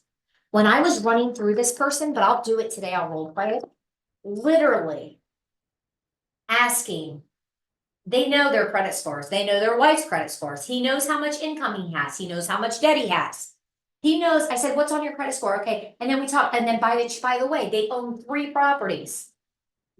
They have an investment property. One's rented out, one's not. Like, I'm all up in their business. Do you think that that's bad? No, he was flowing. He told me I couldn't even ask the questions quick enough before he was giving me the answers. Okay, so just know, people want you to help them when they know that you've already went through, you're not doing this right in the beginning. You've already built the kind of foundation. They know you're an advisor. They know you're out to help them. So, okay. Are you looking for a fixed rate or adjustable rate mortgage? They may not, if they're a first time home buyer, they may not know. And I don't always ask this. Honest to God, like if it was Maya buying a house, I'm not asking her if she wants an adjustable rate mortgage. Hell no, I'm telling her you need a fixed mortgage. I'm the professional. But if she was a client of mine that's super experienced and have bought 1,500 houses and they agree and they want arms, If they can't get approved for if it. they're experienced, I'll ask they them. could So what do get you want? approved For more with an arm. You get approved for more money with an arm, but it's extremely risky. And you're locked in with a rate for a certain period of time, right? So we might ask that question to some people, but you're not gonna use that all the time. Okay, are you interested in any special home programs, like home loan programs, FHA, VA, 100% financing, like all those kind of things? Are you eligible for any first-time home buyer grants? They may not know, and you might have to educate them, or they may know. Oh yeah, like you had them come to you with NACA. Right? I mean, they might already have this, and then we were very trying to get her out of that one. And we got. And we got her out of that one, right? Because that's a mess, but they don't know. They think they're doing the best they can for themselves. Okay, how important is getting the lowest possible interest rate to you? Well, I guess that's pretty important. I mean, that seems like a dumb question, but it's not always like it. You have to ask the question so they can self-discover that, well, yeah, that would be important to me. Okay, great. Based on that. Okay, how are you looking for lenders who offer rate lock options? Not all lenders offer that. Sometimes you have to have the house to get the rate lock option. And some people that don't even know anything about this, please don't ask them. They don't know that. Like a first time home buyer, you ask this to people who are experienced, some of these questions. Do you prefer working with a lender who provides extensive personal support and guidance? Or do you want to just flow through this yourself? How important is quick communication and responsiveness from your lender? Well, aren't all lenders that? Hell no, they're not. Are you looking for a lender with strong local presence or national reputation? Do they care? I mean, I want a lender that's been around the block, don't you? Do you have value online leads, reviews? Because some of our lenders have 500, 600, 1,000 online lead, right? Reviews. Some people don't care about that. Are you concerned about closing costs and other fees associated with the loan? Do you need a lender that can offer competitive rates and low fees? Do you anticipate needing flexibility in your loan terms or payment schedule? Are you interested in lenders who offer refinancing options in the future? Are you looking for a lender who can provide educational resources and tools? Do you need a lender who offers pre-approval or pre-qualification letters? And I would go in, this is just a very quick cheat sheet. You're gonna see the main questions I ask all the time. We're gonna do a pre-approved person and then we're gonna do a not pre-approved person, okay? The first one we're gonna role play is my situation today. So you guys go on break, take 10 minutes right now. And then come back and we'll come into role play. And then Annie,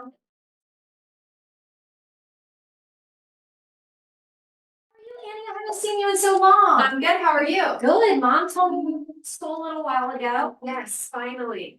Oh my gosh, how was that? It was a lot, and I'm happy to be through it. Oh yeah, I bet. So how's work been going? She said you've been working like a year. Yes, it's going really good. I'm an eye doctor. So it's been going really good. And I'm Yeah. good. Awesome. How do you like your job? Are you working for somebody or and where is it? It's in Dawsonville. I'm working for a practitioner at the eye boutique down there. So it's been really nice. What's the favorite part of your job? Probably getting to meet with the clients and being able to help them get their eyesight back. Awesome. Yeah. No, that's great. I really appreciate you. Yes. Yeah. I just don't like when I get my eyes dilated. Oh, I know, yes, a lot of people hate that. I know. It's like the sunglasses and all that stuff. Oh my gosh. Did you like school? Did you like your school that you went to? It was a super cool school to be a part of, just the learning aspects. Did you meet a lot of people? Yes, for sure. We definitely met some friends, I'm still friends with a few. Oh, good. Okay, so mom told me that you're thinking about renting a place. And, but you also got your people. So, yeah, so just kind of want to walk you through like what your thoughts are, what what had you thinking to move? You're living with your parents, right? Correct. Okay. So definitely just ready to be out on my own. I just graduated, started a new job and also I'm ready to head out.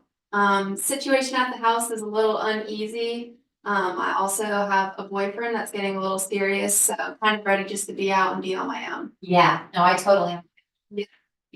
So, okay, awesome. So ideally, how important is that to you to like, what's your other options? If you don't buy something, what are your other? My other option, if I didn't buy something, would be really need to get out.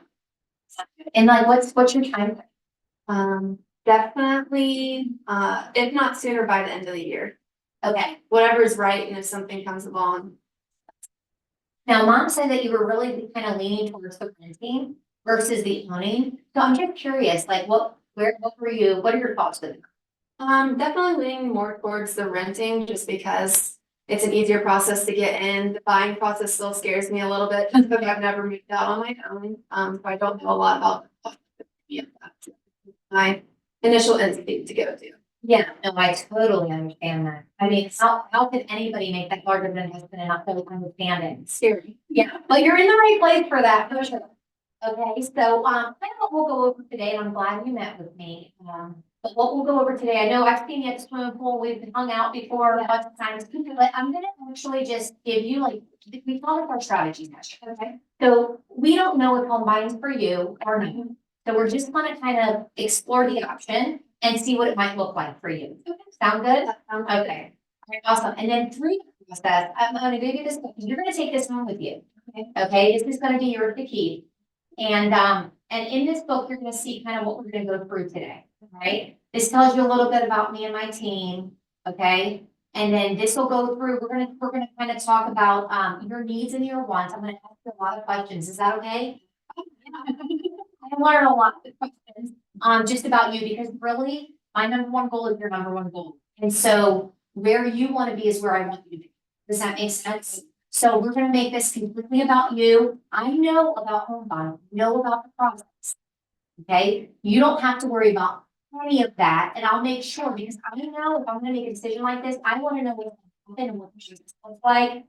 I understand, and so I'm gonna make sure if you have any questions about it, when you leave here today, you're gonna understand it. Is that fair enough? Yes. Okay, so we're gonna talk about the process. We're gonna talk about, kind of what your needs are and all that. This goes through, and then this book you're gonna get to take home with you, okay? We're gonna explain to you exactly what writing an offer looks like. We're gonna talk to you about your home inspections once you're under contract if you were to buy a home, okay? And then kind of what the market's doing. Do you know anything about the real estate market right now? I don't, that is one of the other things that does concern me, just with the election coming up, the rates and all of that. Now is a scary time to buy. Oh, okay, sure, absolutely, totally understand that. So we will definitely touch on that. Anything else that you know about the market? I was not too informed on that side. Like I said, this is really just my first time Yeah. diving in and doing. Now, mom said you did your pre-approval. right? Yes. Okay, so when you did your pre-approval, did you, how was that process? What did that look like for you? It was pretty easy. They were very helpful, and got me pre-approved pretty quick. Did you send in all your documents So I or? did, yes, ma'am. Okay, so they looked at your pay stubs and your credit and all that. Okay, awesome. And they gave you a price. What was that price that they approved you up to? It was $550. Okay, awesome. So you're pre-approved up to $550. Okay, and did they tell you what your monthly payment would be at that price? They did not. Okay, so they didn't answer those questions. Okay, so is that something that you feel like you need to know? Yes, for sure. Okay, I guess, yeah, no, for sure. And how much would you be looking to spend in a lease if you were gonna, For a lease, my budget would be like 3,000. so you're trying to stay around 3,000? And that makes sense. Okay, so we'll touch on that today. Sound good? Okay. Awesome. We'll talk about the market. So this just gives you some overview of the market. And like I said, you're gonna take this home with you. Key factors to explore when finding the right lender. How did you find this lender? It was actually a referral from a family friend. Okay, so somebody recommended them to you. Yes. Had they used them before, you They think? have. Okay, great, perfect. What bank is it? Region. Okay.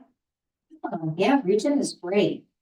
So did they give you that doctor loan program?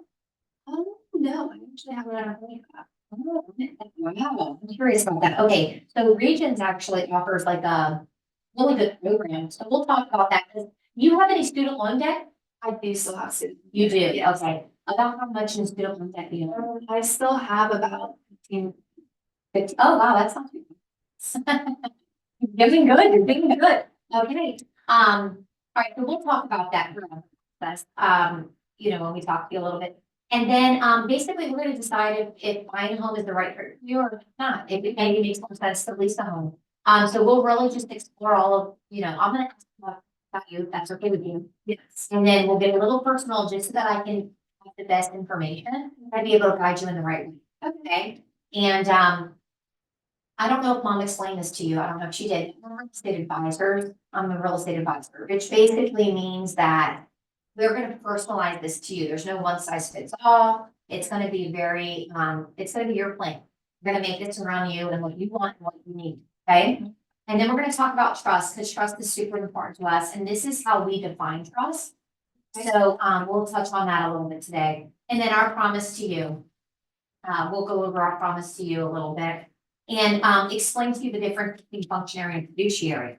Okay, so these are just some of the things, but then just know in this book, it's gonna, you can refer back to some of this stuff. A lot of this stuff I'm gonna just naturally talk to you about, Okay. but these are the tasks that we do for you as a buyer's agent. There's over 221 tasks that we complete through this process.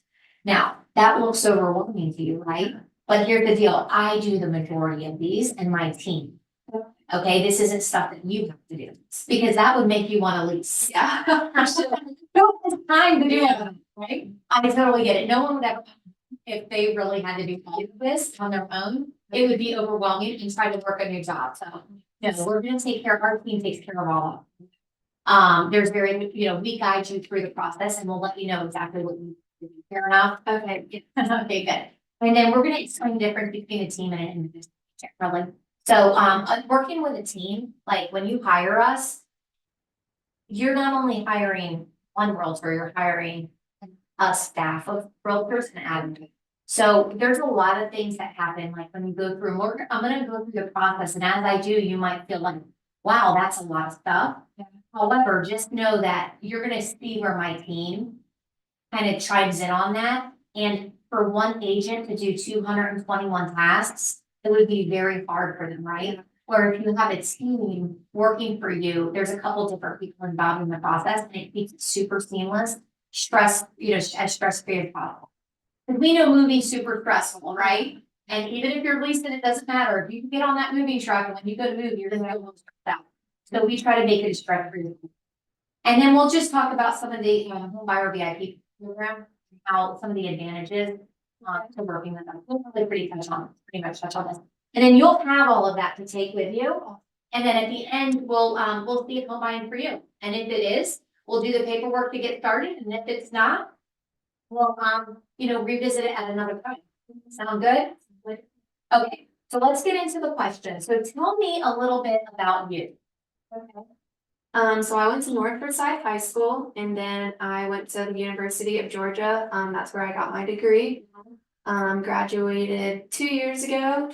And then moved back in with my parents. I lived in an apartment that they paid for in student housing, even in college. Moved back in with them when I graduated. And just realized from living halfway on my own in college, then moving back with them, everything was kind of different. Family scenario at the house was different. And I'm just ready to be out. Yeah, no, I totally get it. Okay, awesome. So, all right, so in a house, talk to me a little bit about location, like what you're wanting in a home. Okay, yeah, so my job is in Dawsonville, so I would love to stick around the Dawson area. Give me 1 second, let me just grab my paper, and just because I want to take the notes real quick. And this is the paper, I already have this filled out with her stuff, just to be on record. Okay, so go ahead. I would love for it to be in Dawson County, because that's where I work, for an easy commute. I would love to stay within 20 minutes, from my work. I do like the Cumming area as well, but mainly focusing in Dawson. Okay. And what's important to you about that location? My job, Okay, the commute. yeah, because it's in Dawson, can you tell me? Yes, Is it close to 400 or? it is right now. So how far of a commute are you willing to go? I would say no more than 20-25 minutes. When you were looking at apartments, which ones did you look at? So there's actually two newer ones there. There's Point Grand, and then Alta Northerly. Okay. All right, awesome. And, so I see when we talked about it before, like, you don't have any kids, so there's no school district. Is there a certain number of bedrooms that you would want if you were to buy a home? I would at least like to have two, just in case we did have guests over, there's a place for them to stay. Okay, awesome. So is this gonna be a home that you're gonna wanna have for a long time, or? This definitely isn't gonna be my forever home, just something to get me started and see how living on my own is. and get my feet. Yeah. Have you ever heard of like house hacking? Like basically, once you buy this home, you'll own it. So if it's not gonna be your forever home, you get a decent starter home, you can keep, you don't have to sell it. You can keep it, rent it out and create passive income from that. Yeah. Has anybody ever talked to you about that? Never been informed about that. Yeah. So when you own your home, when you actually own a home, like when you lease your house, what's gonna happen is you're gonna pay your rent every month. So like, let's say you said you had a $3,000 budget. And then, you know, 3,000, you're gonna spend, you know, roughly, I don't have my phone in my calculator. You'd spend roughly around, you know, 36,000 for the year, you know? And that money is just, can you agree, it's just like, you're never gonna see that money. Yeah, But you lived in it, you didn't have to live in your parents' house, so yes. it's a win. However, it's kind of stinky because that 36,000 is out the window. Where if you own your home, every time you make your payments, you're gonna be paying down your mortgage, right? So part of that is going to, what I like to refer to as like a savings account. And, because you're paying down how much you owe on your house. And then when you decide to upgrade, like, let's say work's going really well and your boyfriend, you said you were really serious with him. So like, let's just say you guys decide to get married and you guys wanna go buy your together house, right? And so you'll have an option at that point. You can keep your house and you can rent it out to someone. And keep it in like the equity of the house, because the house values tend to go up over time. If you look at, like this just kind of gives you an idea. Home prices, on average, you can see there's a trend of appreciation. They on average go up between 5% and 6% a year. And so if you just follow that line, you can see how they go up. So if you buy in at the market here, as the, you know, inflation numbers go up, the value over time will go up. So a good thing is like never to wait to buy real estate. It should be a better idea to, buy real estate and wait. You okay? So it's never really a good idea to, you know, sorry, Natalia. It's never really a good idea to wait to buy real estate. It's usually a great idea unless your personal situation is not a good idea. Reasons to buy are sometimes things like you're only gonna be here for a year and then you wanna relocate to Colorado or Tennessee. So in a year, you won't really necessarily wanna be a long distance landlord, correct? That sometimes can get challenging, although it's done, people own houses all over the country, sometimes have it managed by property managers. So it's not like you'll be stuck here or anything, but, you know, it's just something to think about. So do you have any plans of moving anywhere? I don't have any plans of Okay. moving anywhere too crazy. Yeah. You're pretty happy with it, Yes, and, okay, good. And your boyfriend? he's happy here as well. Oh, okay. Both of our families, so. Oh, that's good, okay, wonderful. So, so that just kind of gives you an idea of what home prices do. So as you're paying down your mortgage and how much you owe on your mortgage, your equity is actually going up because over time, the value goes up, you know, as on history, it's gone up. And then your equity, I mean, how much you owe your principal balance is coming down. So that gap is getting bigger. And then you end up owning, like we just had one client, over the last 2 years, he went up 58% on his, yeah, from how much he paid for the house, how much the house is worth, it increased 58%. Now, don't you wish you bought 2 years ago? For sure. Oh, wow. Yeah. So, but yeah, we love getting those units, but it doesn't always go up that quick, so don't deliver. But, you know, we can on average say, I'm gonna buy you. Yeah, That's still great. yeah. Yeah, okay, so it's better than throwing out 36,000, you know, in a year. So, okay, so anything else? So you just told me Dawson County, you know, you go to county, would you go up to Lumpkin? I'd be open to the option if like that community is amazing. Okay, So you're more of a south girl than Correct. a. Do you like the traffic? How do you feel about it? The traffic doesn't really bother me in Dawson. Like, if I was there too, the traffic wouldn't be bad commuting from where I am to my work. Yeah. It would be rough all. Okay, and then, so at least 2 bedroom, and is payment more important than, because you have a pre-approved for like 550. So your mortgage is is gonna be, like, it's gonna be more than 3,000 if you go up to that price. So if you owned your home and you were paying down the principal, and you were paying it towards something that you actually own, are you spending more money? Because the bank's basically telling you that you would qualify for closer to like 5,000. Yeah, how do you feel about it? Definitely, if I was buying something, I would be worth the investment and spending more. Just with the renting, I didn't want to spend too much. I Like you get were it. saying earlier. Yeah. No, So if you would be willing to go higher in your payment because you own it, but renting, you just wanted to kind of just get out of your parents, it'd be a temporary fix. Yes, it's Okay. like the fastest way possible. I get it. Okay, so timing is important, so we wanna do this ASAP. Correct. Got it. And, is there anything else about the house? Okay, so now let's talk about owning a home. It's not a temporary fix, you know, you can own this home for a long time, or it could be but it's not your forever home. But it's something that you might wanna hold on to the investment. So with that mindset, what's important to you? Definitely 2 bedrooms. I would like 2 bathrooms as well. 2.5 would be nice, just to have a full bathroom for the guests and a half middle. A walk-in shower in the master and double vanities. And then, an open floor plan maybe, if possible, Okay, but those are really the main things I what want. about the yard? Oh, yes, that reminds me. I do have a dog as well, so a backyard would be awesome, fenced in preferably. But definitely a good sized backyard. Okay, good, awesome. Well, that sounds good. Let me ask you a question. Is there anything else that's important to you that you've been thinking about that you would want? There's not at this time, because I really honestly am just trying to get out there. Obviously, I don't want to make a bad investment. Yes. Those are the things that Okay, so if we had to pick 3 things, of those things, what would be the most important? the backyard, thank you for bringing that up. At least 2 bathrooms. And then double vanities in the master bath. Okay, so that's. Okay, Yes. cool. What about location? It's not super important. We had to scratch one off with the location. Like, what if I found it over in Marietta? Would that work? Yeah, no, so. Alright,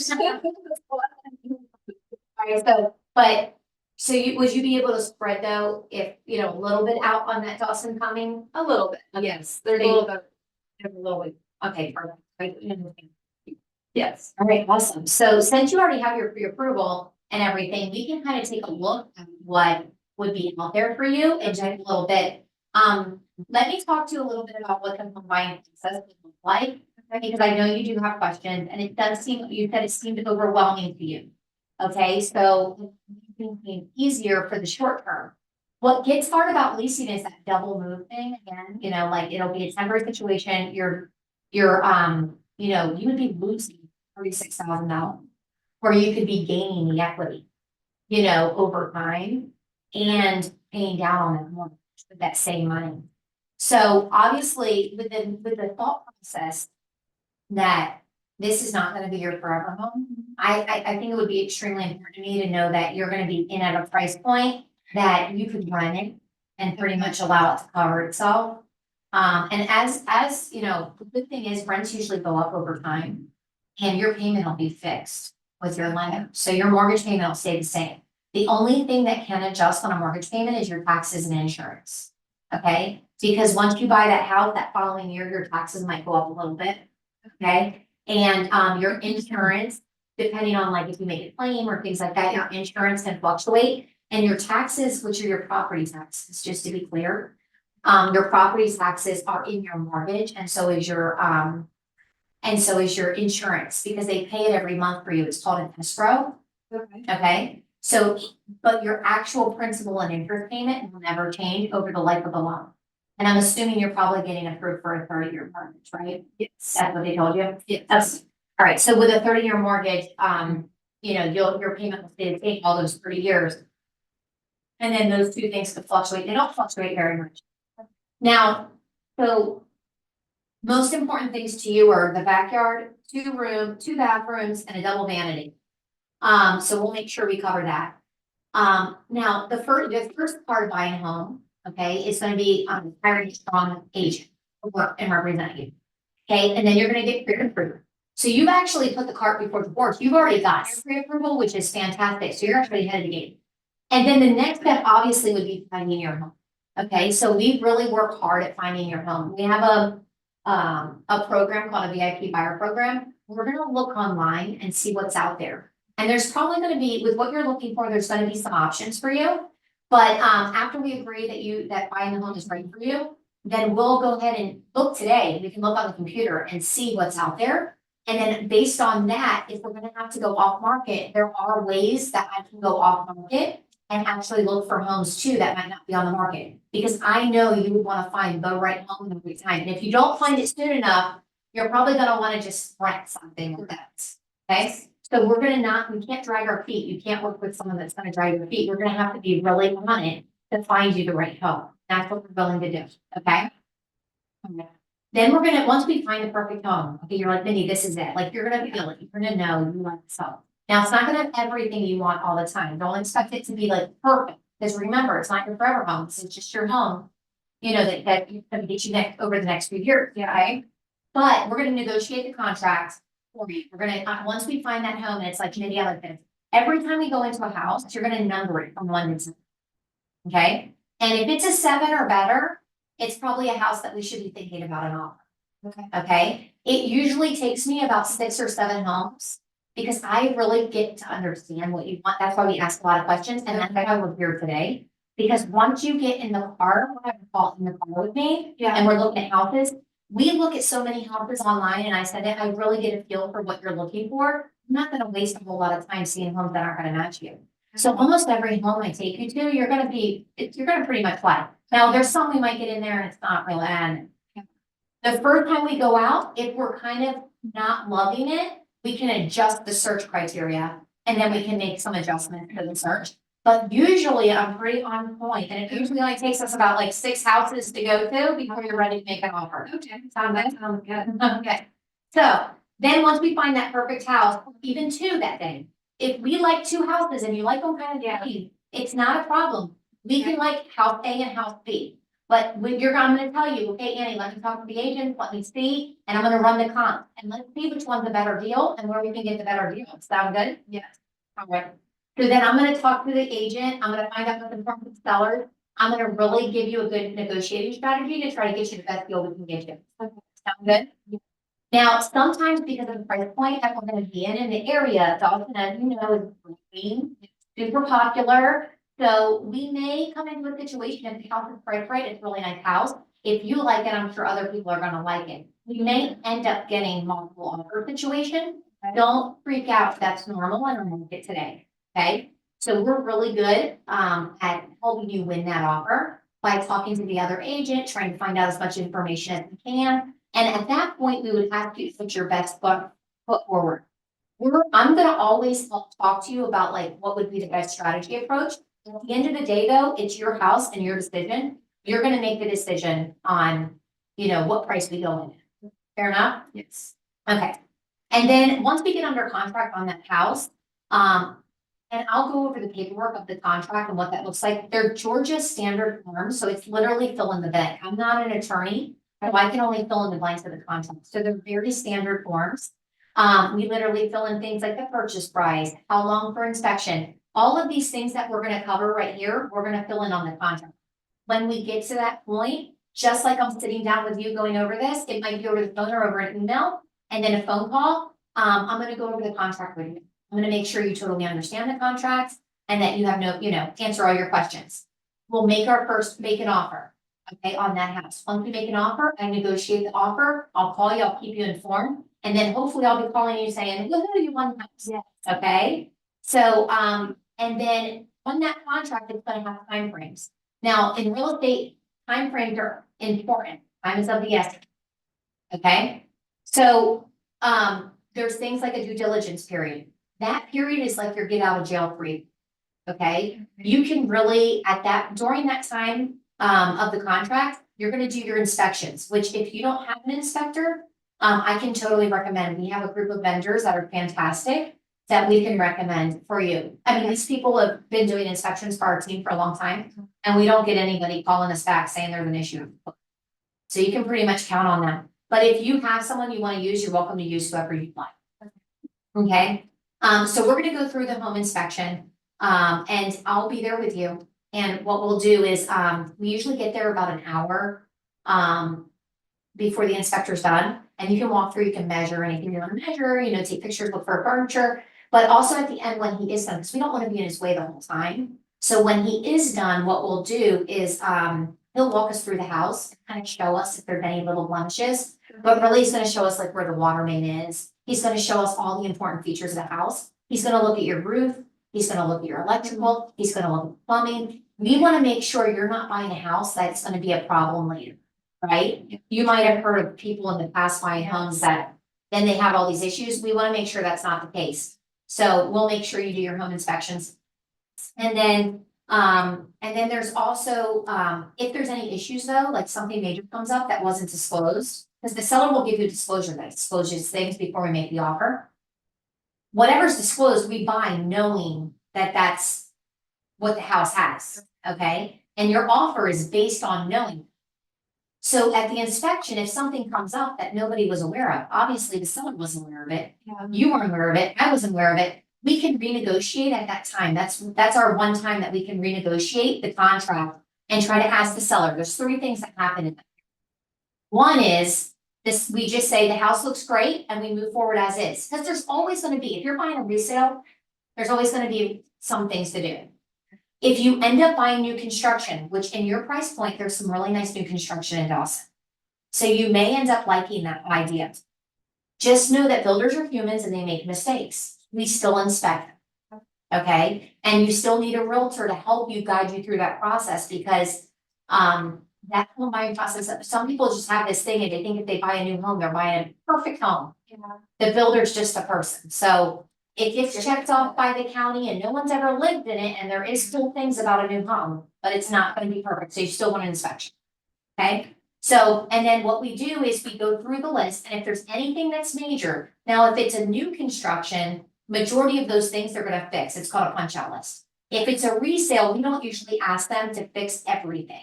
It's just the major things or important things that we won't buy this house if we can't. If we can't get them to agree to fix those things, let's say there was a roof leak, right? Okay. We want them to fix the roof, right? If they don't agree to fix it, we can back out and get our earnest money back, right? Because once we go under a contract, you're gonna put up an escrow deposit. Okay, and that money is like a check. It's usually about 1% of the purchase price. Okay. And that goes to closing for you, right? And that is credited towards your closing costs. But that deposit is really just telling the seller it's okay to take the house off the market. So if for any reason, besides contingencies of the contract that we're gonna talk about right now, for any reason you wanna back out of that house, after your contingency periods, that's the money that would be at risk. Okay, so you could lose that money if you basically walk away from that money if you don't close, but. Because that's them taking the property off the market, make sense? Yes. Okay, so that's usually about 1%, kind of like a deposit you would do with a lease, right? Like the deposits, kind of similar. Yes. Okay, so an appraisal. So then after that, the bank's gonna come in and say, we're gonna make sure that the value is there, that they're comfortable lending the money for how much the house is worth. Okay, and it's called an appraisal. It's similar to the inspection, but they don't do the electrical and the roof and all that. They're more looking at the value. And so you can be sure that if we have an appraisal contingency in the contract, that the bank's agreeing, they're giving the majority of the money. Is your down payment, which by the way, I forgot to ask you, how much do you have saved towards down payment? I have a good chunk that I've been saving up. I have 50. Oh, good. Okay. Good. Yeah, living at home's paid you well. Huh? And then you're in really low, you paid off a lot of student loan debt, or did you not have one? I didn't have too much. That was the one thing my parents didn't pay for that. Yeah. So that is what, Yeah, good. That's fine. Okay, good. And I've got good news for you about that. Okay, so you'll go through the appraisal and then you'll get the mortgage loan commitment. Sometimes now, depending on the lender you work with, you can get a loan commitment up front, which is means your offer is gonna be as good as cash. So if we're out there competing, you're gonna be, in a position to be able to compete with cash buyers. And what that looks like is you turn in all your documentation up front. They submit it to underwriting. Underwriting is the part of the bank that basically says, we agree to give the buy. And then they say, yes, we approve this buyer to buy this house. We give a commitment, a loan commitment. And then it'll have contingencies on that commitment, but usually those contingencies are for the house and not for you. So now the house would still be under a contingency for an appraisal if we make that on our offer, which all of those terms are negotiable, and we'll talk more in depth for the house that you choose based on the situation. But just know that there is a clause that we can do the appraisal. And then your loan commitment, if we haven't already gotten that, depending on the lender, there'll be a time frame that you have to get that under contract. Okay, and then it'll be basically, once we get the loan commitment, we'll just move it along to closing. So though they're during the process, we're gonna handle a lot of things. A ton of things with finding your house and paperwork behind the scenes. Rebecca's our closing coordinator. She's gonna be in contact with you once we're under contract. And she's gonna basically walk you through step by step of the processes that need to be done. Your main job is to make sure the lender's happy and that you're getting them all their documents. And that the closing attorney has what they need on your behalf to get, it'll be like an information sheet with your social security number and all this. Easy enough. Yeah, Easy. sure. So your process isn't that intense once you get your loan commitment. So that's why we really try to get that out of the way right in the beginning, if at all possible. So that this process, because then you'll be packing, getting ready, getting excited, is pretty smooth. Understand? Yes. Okay, and then after you own the home, we keep in touch. If you ever need anything, we have the vendors. We're gonna invite you to some parties. Yeah, we stay in touch with you. You become like part of the family, but you're already like part of the family. Yes. Any questions so far? It's definitely a lot to take in. I'm sure I'll have some like coming up in the next couple of days or so. Yeah, But right now, just trying to soak it all in. yeah. I just wanted you to kind of understand the process because I know you said you're kind of nervous of the process. Yes. So it's important to understand those things, and like what's ahead. But, so as far as like, what do you think makes more sense for you at this point? Do you think it's makes more sense to lease something? Or to own something? Now, we haven't even looked at houses yet. I know that's super important. We gotta get to that, but just in general. Does it make sense with where you are right now to lease? Or would it make more sense? It makes more sense to buy if it permits, like if there is a house we can find on times that, like we said. But it definitely makes more sense, and I get what you're saying about actually like putting money towards something. Yeah, because I was gonna ask, that was my next question. So what makes more sense about it? Why does it make more sense to you? Just you're actually putting your money into it. So, Yeah. Yeah. So, And, you know, you can run out for a year to be really. Yes, I think that makes, I think personally, you're in a perfect position to buy from what it sounds like, okay? I come into these meetings sometimes and people aren't in the position that you're in. You're in a very good position to be able to buy. And, it's usually never a good idea to wait. yeah, It's always a better idea to buy and then wait, because then you're growing the equity over time. So let's look and see, because it sounds like, let's go through this. I'm gonna grab my computer. And we'll pull up on the computer, some homes and kind of let you start shopping. Sound good? that sounds good. Did you bring your approval letter? I know I told you over the phone to bring it in with you. I did. Yes. Okay. Do. Can I see that approval letter? Yes. It's right. Fantastic. Oh, yeah, okay. You know what I'm surprised about, Annie, with this? So we got a guy named Biddy at Regions Bank and he's fantastic, but he has a physician's loan program and Regions offers it. And you can even get approved with no money down. They don't take your student loan into account and you get a better interest rate with that loan. Yeah, so it's the same bank. So we might want to ask your lender about that loan program and see if they can offer the same thing. For sure. Wouldn't that be awesome? Yes, for sure. That would be helpful. Yeah, I'm surprised that they didn't just offer that to you. It's a loan program that they offer. Okay. See if I can get this thing to turn on. Okay, HDMI. Well, this isn't my laptop. I'm on their computer. Is the keyboard? but there's no light. In a different channel. It's on, it's probably batteries. It's on computer. Right? There it is. There it is. Good job. You can say Thanks, I'm Pat. IT. Now, normally you guys wanna be sitting in the room and I would come sit next to her. I would be looking at her through the conversation and then I would be sitting where Tony is and she would be sitting here. But for the sake of this, I'm gonna just sit here. Okay, so what we're gonna do is I'm actually gonna pull up the real live MLS. Okay. And we're gonna actually put in your criteria that we talked about today. And see what's out there. Sound good? We're gonna do a little shopping. Yes. Oh, sorry. This is all saved on my computers. On my computers. Okay, thanks. Say she has. No, I think it's, softball. no, that's Miami. Hold on, as soon as we can get into my account, I'll show you again. It looked like. So let's have some fun and take a look.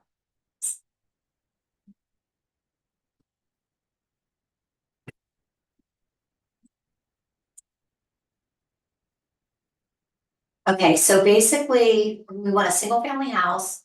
You said at least 2 bedrooms. And you want at least two bathrooms. Okay, and is there a certain address that you want to be a certain mile radius, or do we want to just stick to the counties? Just stick to the county. Okay, now based on your pre-approval, let's go up to your pre-approval price, because that's how much you're approved to. So like, let's look, and knowing that this may not be your forever home, like, let's just go within $100,000 price. Okay. Alright, so right now, active in Dawson County, with 2 bedrooms and 2 baths, you said the vanity, but we'll have to look for that one separate. And, the backyard, okay, so let's see, gotta have, when you say backyard, like size, what are you thinking? At least a half acre. You think at just that bigger? Oh. So there's 10 houses right now that match your needs that are out there available. Take a look. You know what you think of these. So this one's at 549. It's on Oak Creek Drive. Let's look at some pictures.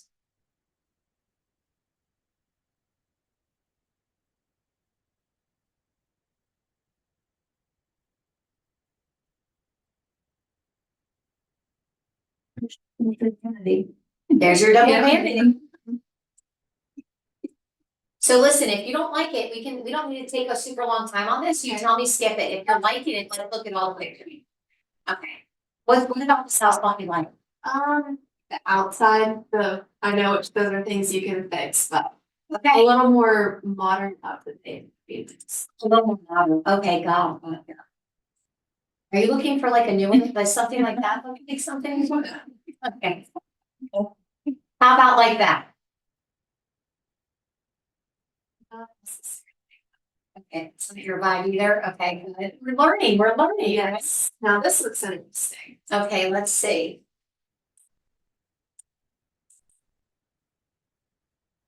It's cute, right? This is actually good. It's exciting. Updates. Yeah. Do you like the vaulted ceilings? I do, yes, that's what I'm talking about. And all the windows. Good.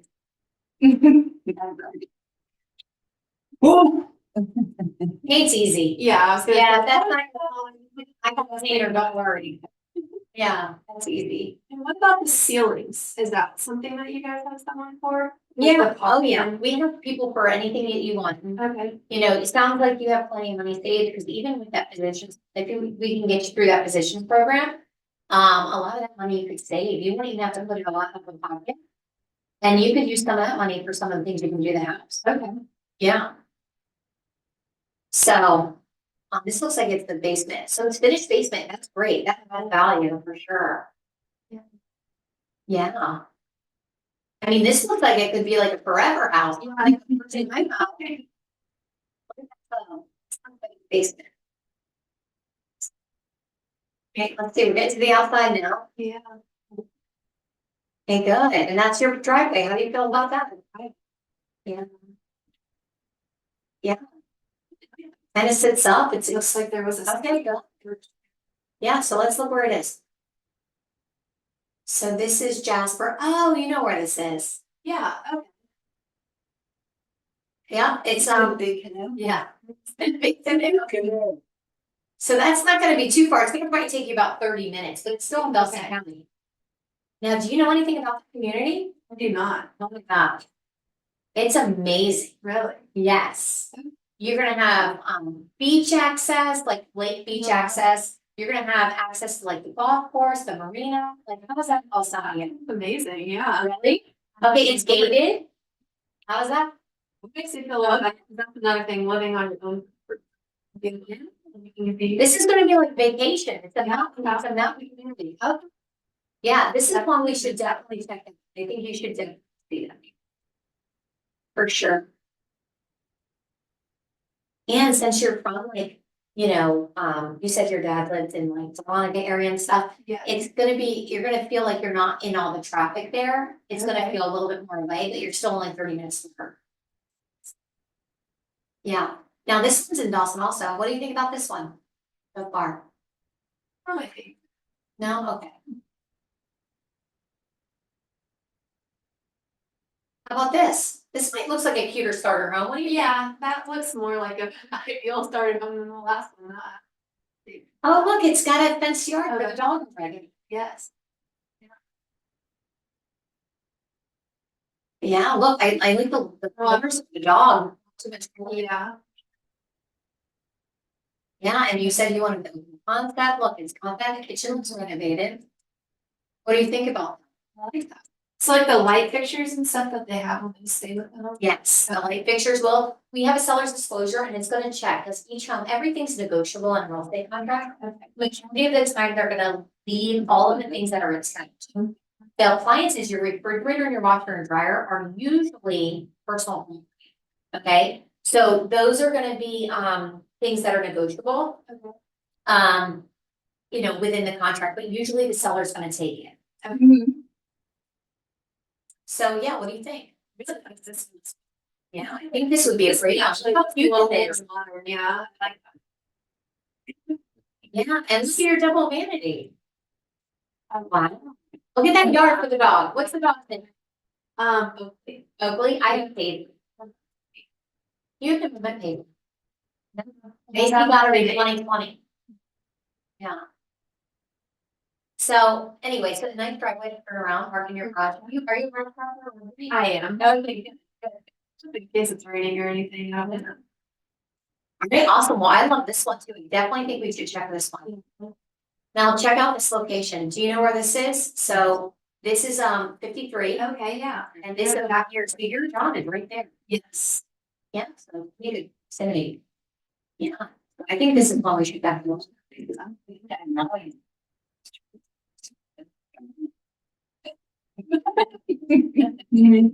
That's okay. You'll probably be dealing with Roswell. I'm just kidding. But anyway, so anyway, what about this one? How do you like this one? Favorite. What don't you like about it? A little too late. Okay. Red. Okay, we don't love the red. Green. Got it. How about this? Now that looks nice. You like this one? Yeah. Okay. Thank you again. You're tracking for that. Can't wait to show you because I'm gonna show you the amenities too. I actually have some pictures in my phone of them too, I could show you. Yeah, I can't believe that these houses don't put pictures of the amenities on their advertising. Huh, my girl would do it. Yeah. We would, if you were marketing this listing, there'd be pictures of the amenities, there'd be Annie. Yes.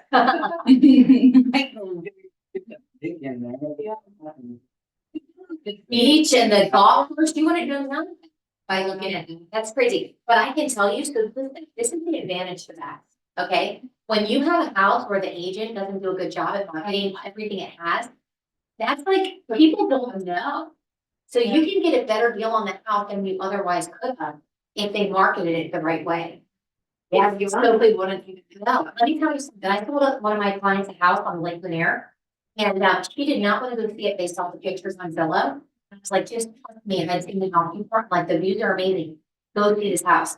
And she did, and it's the house she bought, because the pictures online were terrible. So you can't always go off the picture. Sometimes you just gotta go see it and feel it. Make sense? Yes. Okay. Okay, so this is one that we like also. I'm just gonna kind of screen through this, and then this is our last one anyway. What do you think of this one? You, right? But Yeah, there's only one problem. No garage. yeah. How do you feel about it? It's not the end of the world, but Okay. definitely since the other ones have it, definitely. Yeah, cause this is a little bit less money. That is- Okay, it's a 3, 2.5. It's got that half bathroom you wanted. All the bedrooms, it looks like it's got one bedroom on the main and then the other 2 upstairs. And it looks like, now I know you didn't tell me, do you care about a base? I do not. You don't care? Okay, so this one's got a base. Okay, so, but anyway, so this one's 450. It's in the lower point part of your price point. It has a starter home and it's on 4 acres. I mean, that's a yard. Yeah. That's a really big yard. Definitely like, Yeah, would you be okay cutting that grass? I could do it, yeah, I'd Okay. be an adjustment. Cause these are things we gotta think about before we get in the car.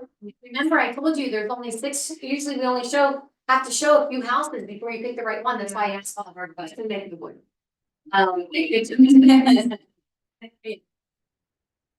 Good idea. Okay, so let's select one. Okay, so basically it looks like, based on what we've talked about, we barely started looking. This is literally from like, how long we did it, 10 minutes?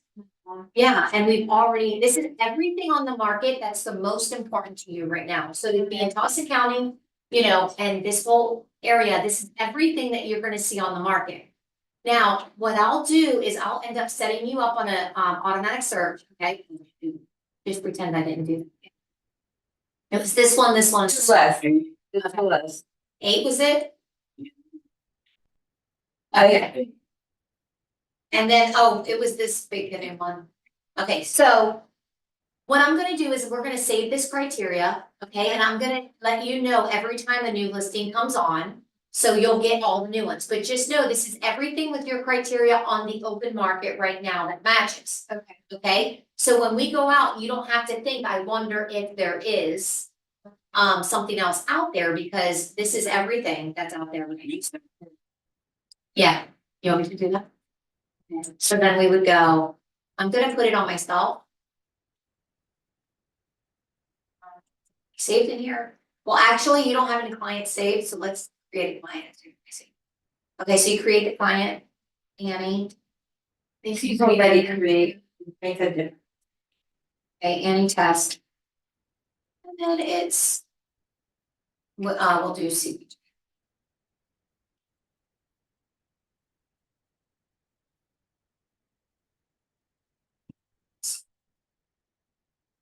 And then, so okay, so what'll happen here is, and I'll make this like new home. You'll get an email from me anytime a new listing comes up. Now, do you want me to send this to you once a day, or do you want it as soon as the listing comes up? As soon as the listing comes up, that Yeah. Okay, perfect. Perfect, and then I'm gonna save that. Okay, so. Anytime, so right now, do you have time today, or do you wanna set up a time? When's the next time that you have that we can go out and take a look at some homes? yeah, I could definitely fit that in maybe this weekend. Okay, great, awesome. So let's let's do this. I'm going to do one. Then I would print these, okay, and I would just have them for my records on the paper girl. And then I would say, okay, all right, well, let me grab these. Stay right here. I'll be right back. Do you want the water while I'm up? I'm good, I already have mine, but thank you. Okay. And then I come back with them. All right, so now we have these. So we need to set up a time to go take a look at them. Okay, Okay, and that'll be the next step, but we need to go ahead and just go over, get the paperwork out of the way. okay, This is just gonna allow us to allow me to basically represent you with a client. Okay, so before we go out and take a look at any properties, we do what's this called, a buyer's brokerage agreement. So this just allows me to help represent you when I'm negotiating the contract and all the things that we talked about. Okay, now, just to understand, when we're going through this process, the charge for our commission is 3% is how much we charge. And it's $495 for a transaction processing fee. Okay, Now, the majority of the time, and this is in your book, so let me just actually bring you to that page, because if you have questions about this later, you'll know right where to find it. Okay? So, the majority of the time, we can get the sellers to pay that commission. So it's not gonna come out of your pocket most of the time. However, there are gonna be times where the sellers are not offering the commission. Now, we would always let you know about that upfront. Okay, and we would let you know, like this one is, all of the ones we're looking at, they're offering a commission. Okay, but let's just say they weren't. Let's say one of them wasn't offering a commission. What we do is, because you're gonna have closing costs, the lender kind of give you a guideline on what the closing costs are gonna look like. briefly, but not too far into it. Okay, so it's gonna be somewhere around, around 2% of the sale, of the purchase price when you all add it up. Okay. When you find the right house, the lender is gonna give you a good idea, okay, of what those closing costs will look like. And how much money you'll need to bring to the table. But the 50,000 that you have saved is more than enough, which is why you got the approval, you did, because we obviously reviewed all that, right? Okay, if there's, when we're going through negotiations, okay, there's, like I told you, there's, we make the offer on the property. If the seller's not offering it live on the system, if he's not saying, we're gonna pay a seller's commission, then we're gonna do a piece of paper that's gonna basically say, we're gonna ask, I'm gonna negotiate and say, I want you to, basically, it's gonna be in there written in that the seller's gonna cover it as a closing cost. Okay, if they don't though, just know that that would be part of your closing cost if you really want that house.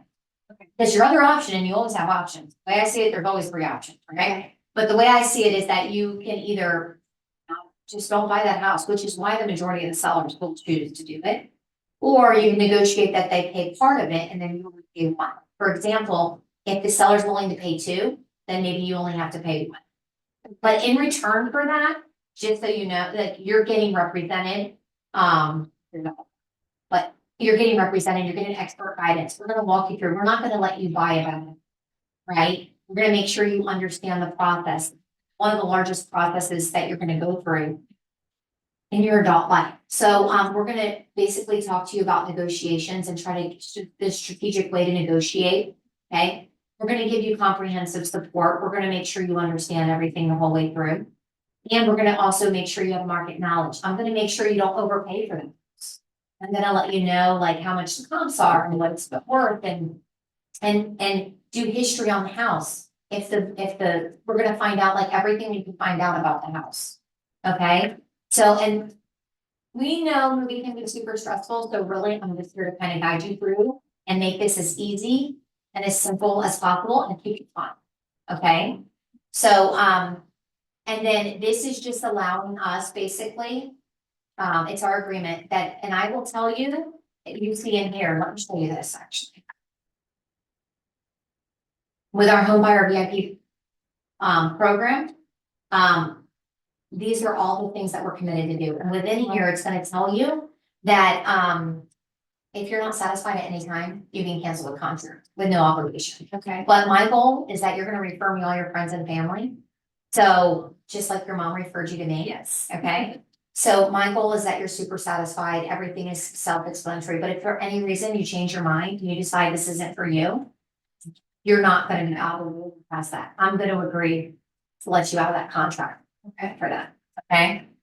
Fair enough? Yes. So then I will have already have had this kind of filled out. And so, and then, just. Now, she's super easy, and I'm gonna kind of highlight and talk off of this a little bit.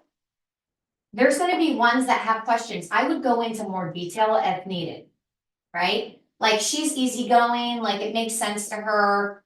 And if you think there's a client that, is gonna like not, you kind of guide it to the client. We'll go over a couple case studies, but we might do one more quick one today, but we won't walk through every single thing, but with different situations. So anyway, all right, so good, perfect. So Annie signed that.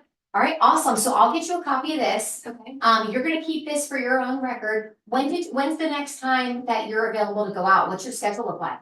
I'm usually pretty busy during the weeks. The later afternoon is good, and then the weekends, I'm free all. the time. Okay, I know this is important to you, so are you willing to go out in the evening after work? I am, yes, I usually get off around 5. So Okay. anytime after that. Let me check my calendar. Awesome. I can take you, what about tomorrow at 6? That works. All right, good. Let me see if I can get us into these and then I'll give you a call. For now, let me make you a copy of this and you take that with you Okay, and I look forward to helping you. I look forward to hearing Yeah, from you come in on. the process. You take this copy. And then we would walk out, I'd copy it for her, I'd give her a file, a folder with this, a copy of this in it for her, I'd have her take that. I'd give her my business card and I probably would have, are you a paper person or do you like computer? I like having it in paper. Okay, so I would probably give her a copy of the things I just printed, for her to have of the ones we're gonna take a look at, okay? And then I dismiss her and I set the appointment, so we never leave without our next appointment set, right? So to break down the flow of it, so, right, let's talk real quick, let's debrief this. Any questions? How'd you think that went? Good. Probably really smooth. Yeah. Yeah, it's pretty easy. I mean, but that's normally how they go, if you know the person. Would you agree? It's not that hard, which is the purpose. for And today. she approved, and she has everything. She was pre-approved, she had everything, but do you see how I still took the time, because I met her where she was. I wouldn't go into the process if she wasn't a first-time home buyer and her nerves were about buying that house. So that's why I took the time to really go through the process and make sure you understand it.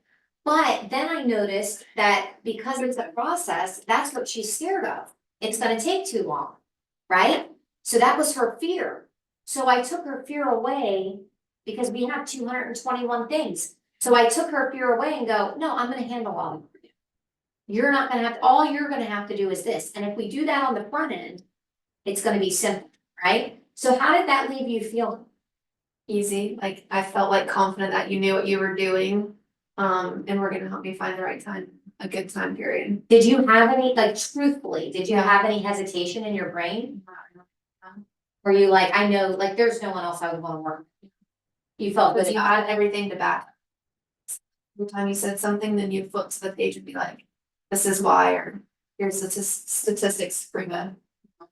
Yeah, and so and I will say this, you're gonna have analytic people, you're gonna have for people that don't care. It's really important as a person that when you're asking these questions and you're getting to know that you're mimicking who they are as the client, right? So I want to, if my client's a numbers person, I want to be a numbers person. If my client, and a lot of times the wife is about the looks of the house and the husband's about the numbers. Or the wife's about the numbers and the husband's about the yard or the garage, you know what I'm saying, or the basement. So it's really, and this was only one example, but I just want you guys to understand, it's like, and I know you guys have been doing this for a while, but going through this home buyer's agreement, do you notice how like, I went through the pages that I needed to go through with her, and then I referred to the pages and I made sure she realized that everything I'm telling her is in writing. So I'm not just saying this, it's backed up, Yeah. like she said, and she didn't realize what she was saying. What she's saying is like, I had something to back it up and prove it, which is what that guide's for. So it's not like I'm just throwing anything out there. Now, if she knew the process, because she had bought 15 houses and this was a downsize for her.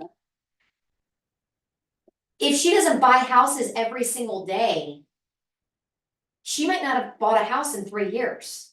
She still needs to know what the market's like today. She still needs to know what the current update, since you bought your house, and I go, okay, so based on the conversation that I have with them, we do that. So it's 4 o'clock right now. Do we wanna end and do more tomorrow? Cause we can run, tomorrow we won't go through the guide anymore. Tomorrow, Friday. We can just run through some more case studies. And I would probably be able to hopefully get in like 3 of them, one of which is gonna be a little bit harder of a person. Harder in different ways, like maybe they're not pre-approved yet, like we're gonna come up with 3 scenarios. Because we need to Yeah. do BB&As. Like, what if they don't, you know? They don't want. It infuses, that's what, so tomorrow's the advanced course. Friday's the advanced fair. Yeah. Don't say commission, say compensation. I'm sorry, I'm like a dog with old habits. But anyway, But it was good. yeah. You have questions? Yes. No, I don't. Not for now. No, okay. So tomorrow, that means Tuesday, Friday, and compensation. Jesus, I need lunch. I'm looking at the camera right now. And like, I brought this book, I have this book with me, and like, depending on where they are, I just have the materials which, you know, that I'm gonna need, which the materials you should have with you is your, obviously your BBA that you're gonna want them to sign. You're gonna wanna have like something to write and take notes with. You're gonna wanna have like a business card. You're gonna wanna have maybe the information on the Coach to Market program. It's in there a little bit, but depending on who you're meeting with, might wanna have a flyer. You might wanna have the VIP flyer. Now granted, you're only doing that if you don't get them to sign. You give them only what you need, right? Like if you have to go, I'm not letting her leave until she agrees to sign. She was a super easy signer. But it's not always gonna be that easy.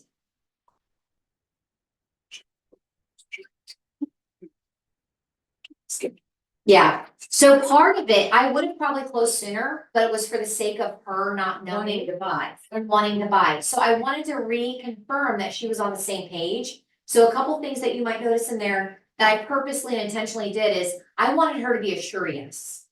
I didn't want to leave here with her wishy-washy. And if she left here with any questions and before I got her to sign the paperwork, and you notice how I didn't go over any of the costs, anything until we got to the paperwork, right? And then I refer to it back to the book. Now there's another way you can do it, and I'll probably, like that you did is you showed her the homes because you were building the dream. You were making her imagine her dog in that yard. And things like that. Right. Because she might have wanted to rent, and if she rents, she's probably not gonna get a yard. right? And so when she leaves, like when I'm saying goodbyes and I'm giving her stuff, I'm like, I can't wait to show you Big Canoe, you're gonna love that community, or, you know, and then when we're out. You know, and I would basically, like, when we're out, when I call her, I'm just gonna kind of keep her engaged with what we're doing. You know, and I know we need to move fast, that's why I set the appointment for tomorrow, because that was one of the most important things to her. Because she wants out of the house, she's got the money, she's got the pre-approval, like, let's go, what are we waiting for? So now we got the BBA signed and we're ready to go. So tomorrow we'll work, or Friday we'll work on, you know, a little bit different situations, so we wanna work on a coach to market, we wanna work on someone that doesn't just agree to the BBA, that really wants to kind of go through it. And one that we have to pair with a lender maybe. Yeah, and we'll pair one with a lender. So those will be the three that we try to go through. And then we can pretty much get right into it because you guys know your Google Calendar and how to do those appointments. I'm gonna send you an email with that. And you guys kind of know what the book is about and how we're gonna use that book.